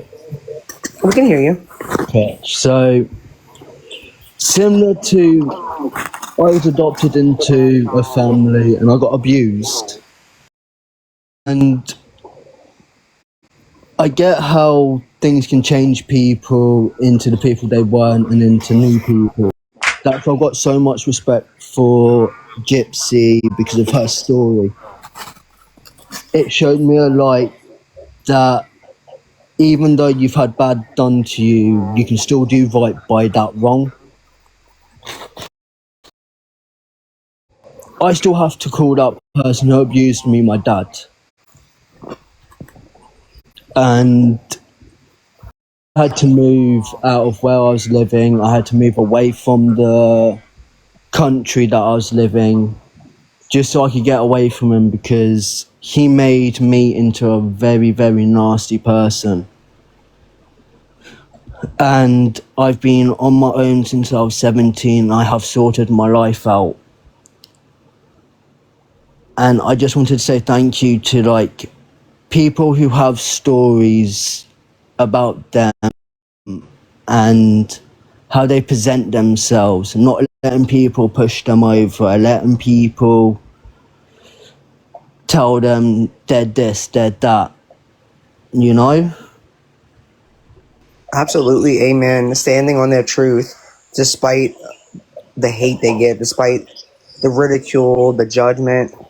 Absolutely, I agree with you. That's what gives me the fight to carry on every day. And you keep that fight. You don't let anybody take that fight from you. Because at the end of the day, that fight that's inside, it's going to guide you through the rest of your life. And it's not going to let you down. That's your spirit. And it encourages other people to stand up too. And I think that's so important. Like, you coming up here could help somebody else coming up here and be able to speak and, you know, use their voice. And I think a lot of people are scared to do that, or they're worried about what people will think, or they got to follow the crowd. And I think it's important for us to get away from that idea of thinking, you know, don't worry about what people like. Worry about the people who need you, not the. Exactly. And my adoption dad lies to his teeth every single time I bring up the fact that he physically abused me as a kid. He lies. He says he didn't. He even gets my adoption mum to lie for her. Social services was involved with my life. But yeah, I'm still fighting strong. I've been married since the 30th of June. My life's looking up. I'm so happy for you to hear that. And I'm sorry that you get invalidated. It's not fair that happens.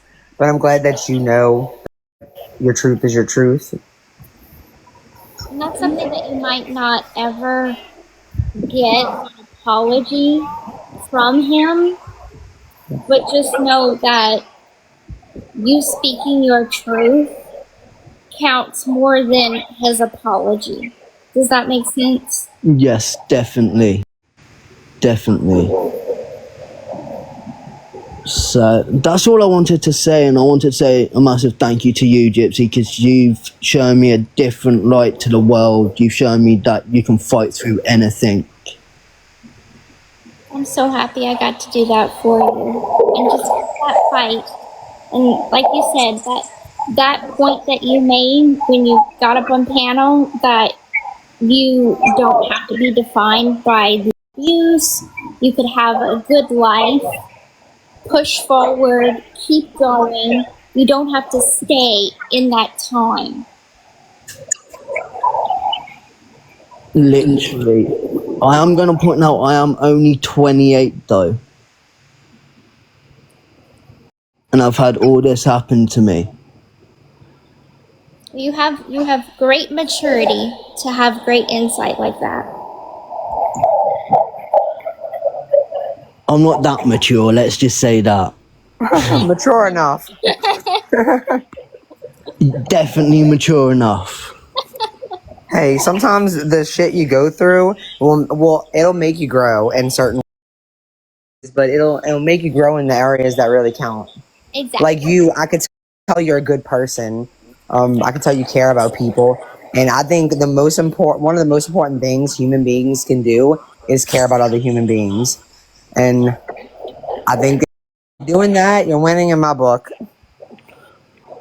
I put my wife first. Whatever she wants, she gets. Aww. So, yeah. Like, she's gone away for the last week. So, I paid for that. Pay pig. I'm just kidding. You know how to make a joke. Need another wife, Woodsy? I'd like a vacation. I wish. That's I not her wish. profile picture. Always, It's not me in the always know profile that you're picture. always welcome. That profile picture is where I live, so Okay, cool. I live near the seaside. Oh, I bet that's It really is, especially in the summer. Nice. But I always have the British weather on my side, so mm, You have to yes. look at it this way too, Woodsy. You're still standing. You haven't been knocked down yet. You're still standing. I have been knocked down. But you're standing again. You're still standing up, buddy. Nobody's taking that from you yet, you know? So that's me 3 days, Yeah, hang 3 out with weeks us ago. too.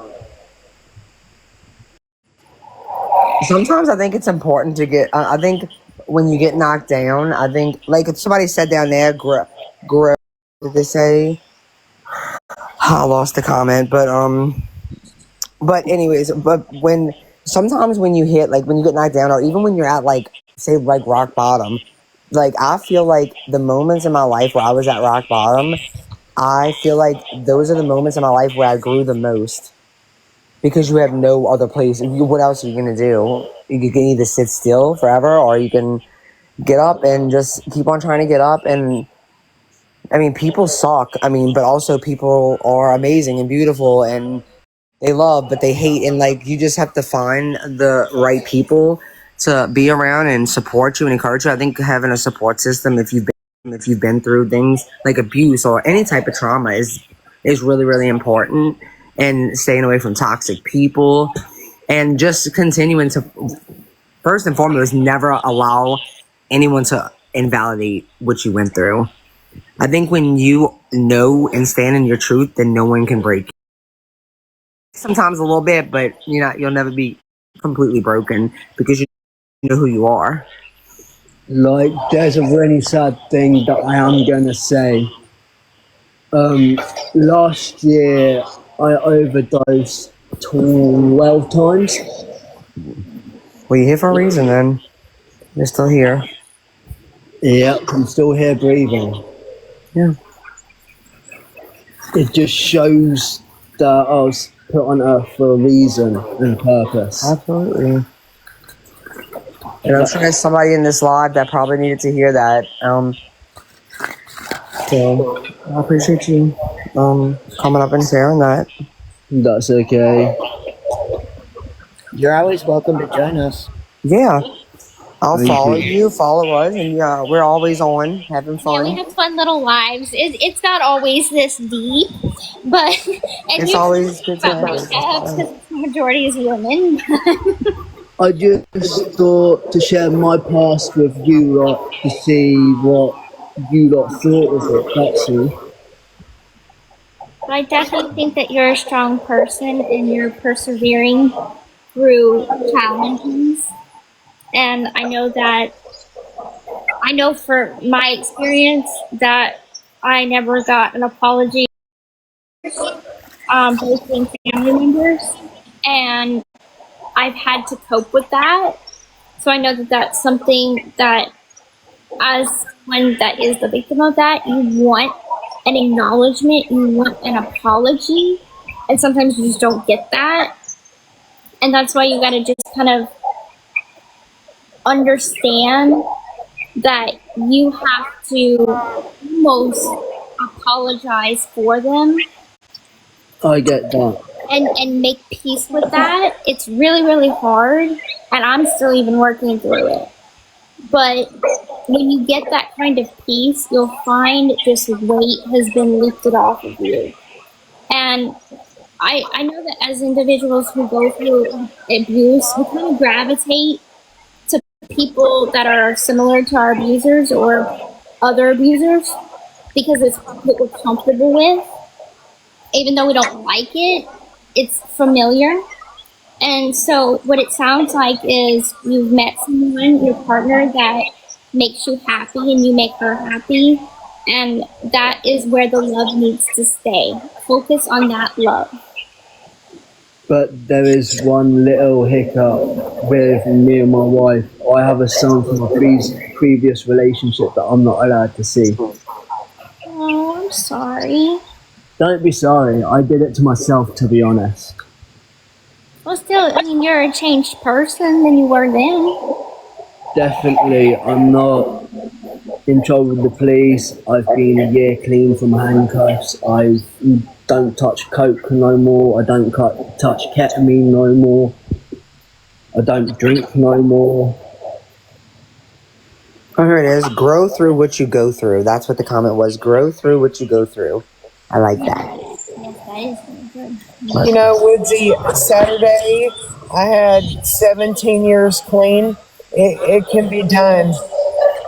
We can recover. I'm very proud of you for that. The only thing I touch now is cannabis. There you go. Well, that's kind of legal here in the States, you know, you'll be fine. But I smoke it for the medical side. Okay. Yeah. So, Well, I really appreciate you coming up and sharing. And Me too. I'm gonna give someone else a turn, but like, please come back anytime. Like, we go live. Well, I go live every day. Well, usually all of us are on here, and yeah, come back and hang out. And we like to just have fun. We're not always, like Gypsy said, having deep conversations, but it's always good to have conversations like this. But we also just have fun and hang out. But I'm glad I let you up, and I'm glad you got to speak to Gypsy. And definitely come back and hang out with us again. I definitely Hey, you're welcome anytime. I will, thank you. When I'm not streaming, that is, I will. All right. Thank you, Vicky. Sounds good. Thank you. Have a good night. And you. Oh, Bree, don't let Lucky one up. That crazy kook. Do not let her up. There's a crazy kook. She's a crazy kook.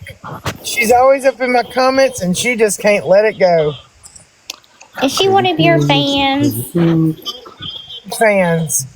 Big fans. Oh, God. Oh wait, I was about to let somebody up, but it went away. I think.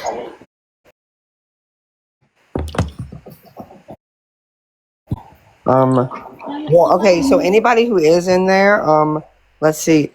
Anybody who's waiting, if you can write in the comments what you wanna come up for, I can. Well, I'm gonna let this person up. Hi. Hello. So first of all, Bree, I just want to say I have so much mad respect for you for what you do for Gypsy and always having her back when everybody wants to just really just hate on her.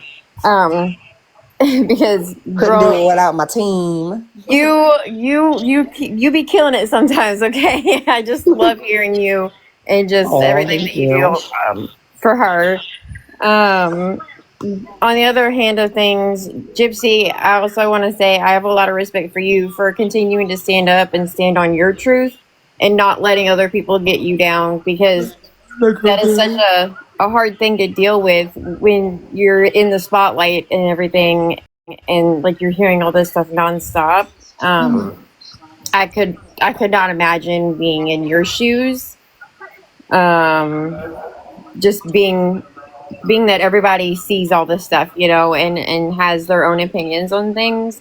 Yeah. So, I mean, I have so much respect for you. Like, I've been following your story and following you on social for, you know, quite a while now. And I just absolutely love it, because it's hard as, like, I won't ever call myself a victim anymore. I call myself a survivor. But, you know, to be someone who's been through traumas and stuff, it's not easy to talk about, like, and you are just, you don't know, you've just been such an open book and being real and being honest with people, and that's amazing.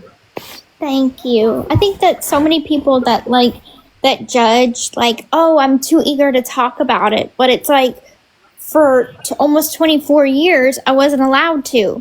So it's like, as soon as I had the opportunity, I'm like, I'm talking and I'm not shutting up. Right. Yes. I I get it. The abuse and things that I did endure was slightly different. And I ended up becoming a very heavy alcoholic because of being subjected to alcohol at a very young age. And then emotional, physical, SA, all that for 10 years. And again, like being told, like, I choose whether you live or die. I'm your God. You know, I didn't speak. Even as I got of age and I was out of the home, you know, all that stuff, I didn't speak up. And I finally went and confronted my abuser in public in front of a whole restaurant full of people in the parking lot and the whole works. There you go, girl. And ever since that point, I was like, I'm not standing down. I'm going to speak up. I'm going to speak out. Like, this person has no control over me anymore. And again, like, I will never get the apology. I'll never get the acknowledgement. But that does, just because they won't acknowledge it and they won't admit to it, they won't apologize, doesn't mean it didn't happen. Right.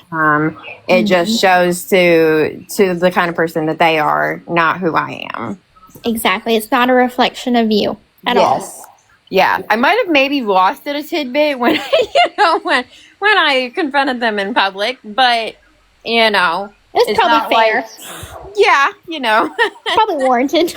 I mean, because there was a lot that I held against myself for a lot of years for not speaking up, because then 2 other young females were subjected to SA by this person, and I held that against myself because I never spoke up before it got to them. That's not your fault, though. That's not your fault. Yeah, it's taken me a long time to finally realize that. A lot of my own therapy and all that stuff, but and like a lot of self-reflection and stuff. And I don't know if Woodsy's in here, but dude, you can get sober. You got this, buddy. It's cool. I actually just celebrated 5 years sober yesterday. Woohoo! Congratulations. From long-term alcohol abuse. And like I said, I mean, I was subjected from the age of 6 years old. So, I mean, Wow. my poor brain was already so addicted before, legal age that what's its tolerance anymore. But, it's been a journey. And now I am starting to work as a licensed outpatient therapist in substance use and mental health. So, that's amazing. I get to take my story and share it in my own other light, That is so awesome. Yeah, so I just have so much, like I said, so much respect for you, and so much respect for you as well, Bree. Like, you and Gypsy are just amazing, and please, whatever you do, don't let anybody else dull your shine. Don't let nobody stop you, because you are helping people regardless of I'm gonna push on. Yeah, they might hate it, but I'm gonna push on. Right. You know what though? Just use their hate as your motivation, just to keep doing what you're doing. Let's put fire in your ass, under your ass. Mandy, I need to say this for a fact. You said, why do you keep deleting comments that are derogatory? Why would I not delete comments that are derogatory in a live where people, or I would hope this could be a safe space, people are talking about their trauma. Like, why would I keep derogatory comments? Why would you want derogatory comments in a live that's going on like this one right now, where that's people are being against community guidelines? Like, that's so weird that you would even be like, why are you deleting derogatory comments? Like, who asked that? Anyways, moving on. Amen, Bree. Why are you deleting negative comments? That's terrible. Like, what? Amen, Bree. You speak it, girl. You tell them. This is I'm sorry. I usually don't normally ask to get in anybody's lives, but I was like, oh, okay, we're all in here. Like, I gotta say my piece, things that I've always wanted to just be able to say, and Well, I'm so glad you came up and come over anytime. We're live. Yes. I'm live 24/7. You haven't heard? I said I'm live 24/7. You haven't heard? Right. Come see me anytime. Awesome. Thank you so much, and I appreciate you both. Thank you for sharing. Thank you. Thank you for the opportunity to share. And it's not me. It's Bree. Oh. Thank you. No. I'm just on her panel. Look, I want to thank all my wonderful mods and all or not even just my mods, all my peoples up in here, because honestly, I am nothing without y'all. No, I Big round wouldn't of applause for the have mom. any support. Y'all are glue. Okay? Where's my architect, by the way? Where's Aubrey? Kenneth keeping score. He said Bree and her 16-hour lives. It has not been 16 hours. Okay, Megan Nicole, obviously, she really Might be wants to come up 6. here. Okay, so, all right, Megan Nicole, I'm gonna let you up next. I promise. All right. See you guys. Bye. Thank you Have so a much good for coming up. You're night. so sweet. Thank you. Bye. Bye. Okay. All right. Let me.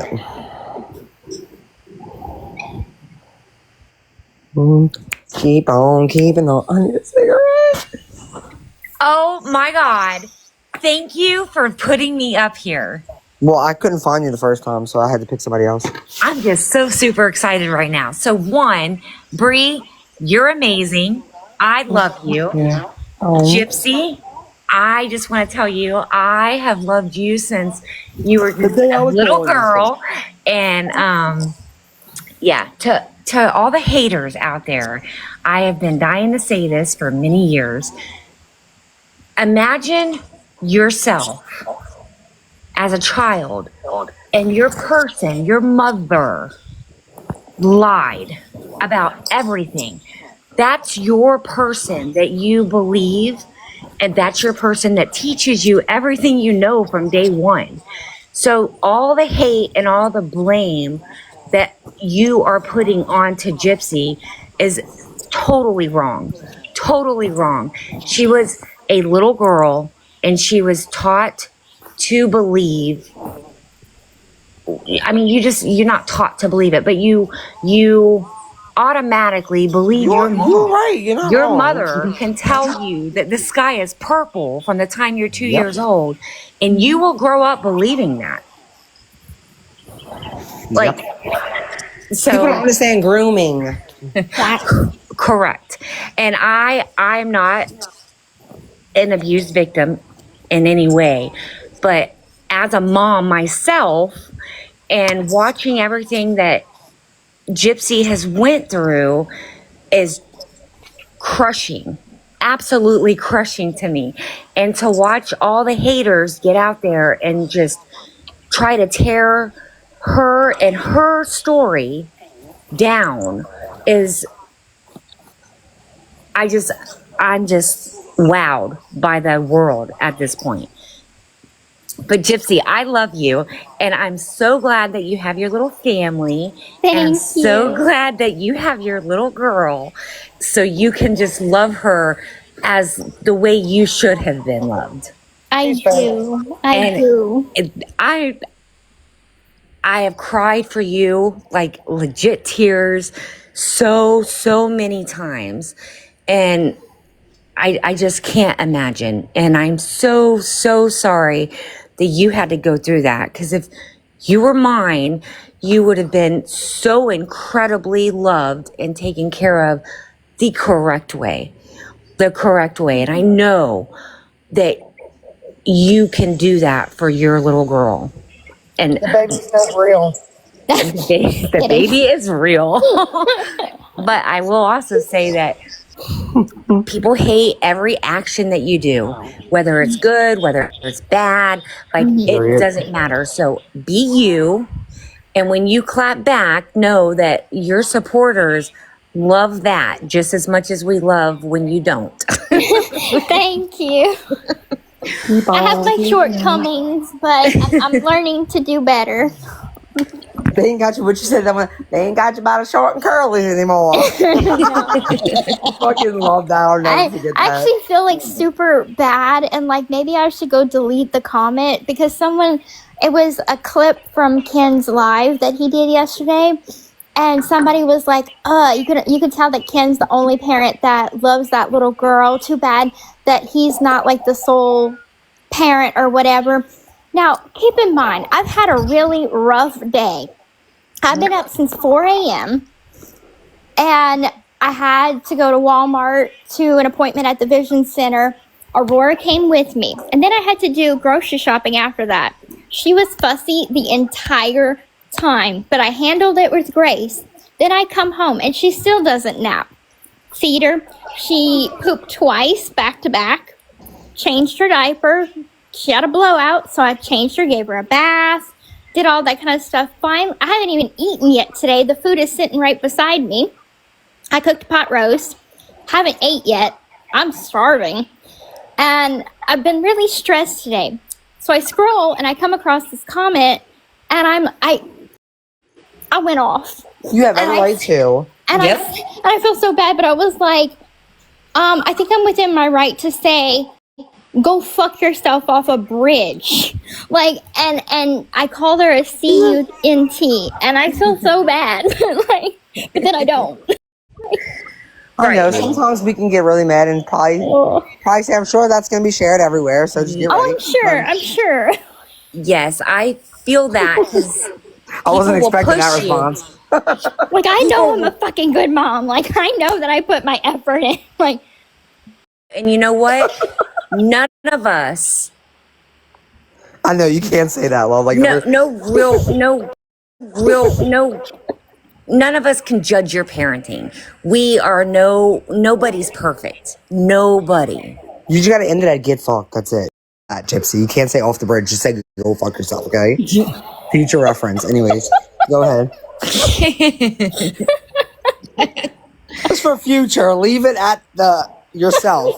yourself. Yeah, but don't be you, Gypsy, 100%, because you try to please everybody, you'll go insane. You can't please everybody. You can have 3 people sitting in the room and somebody's not going to be impressed. Like, So anyway, I'm going to move on. So somebody else, I don't want to though. I just want to hold on here forever. Well, thank you so much for coming up. But I will move on so somebody else can get up here. But I'm so happy that I got to talk to the both of you. Oh, it was a pleasure. Well, yeah, come in, Tom, girl. And I hope everybody up here has a happy holiday. Gypsy, enjoy that baby. I will. Enjoy that baby because the She's holidays spoiled rotten already. Yep, the holidays have just gotten so much better. They really have. All right, well, you guys have a good night. You too. I don't know how to end this. Thank you for joining us. Thank you. Oh, she was so nice.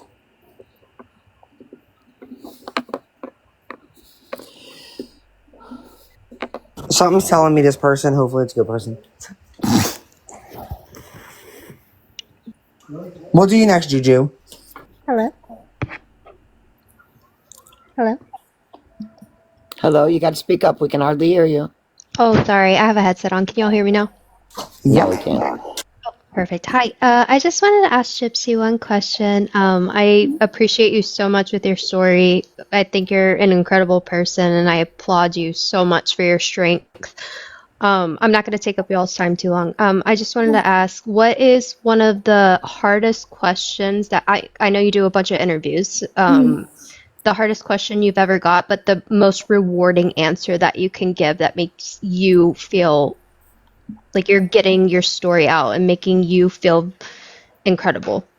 And that's all I wanted to ask. And I appreciate you so much for letting me on. That's a good question. Thank you. I think the hardest question I've ever been asked was, do you feel free? And I think that's a loaded question that I think changes all the time. And I think it's because, when I first was released, they asked me, do you feel free? And I'm like, I feel a new freedom, which is obviously I'm out of prison, but I was on parole. So I wasn't truly free.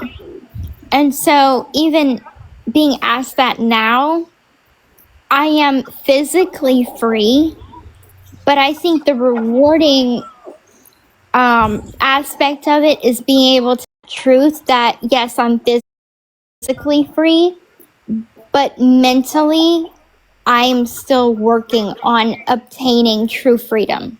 if that makes sense. And it's living in a raw honesty that I don't even try to fool myself, because I'm not just giving an answer to an interviewer because it sounds pretty or it sounds hopeful or it sounds nice to the ears.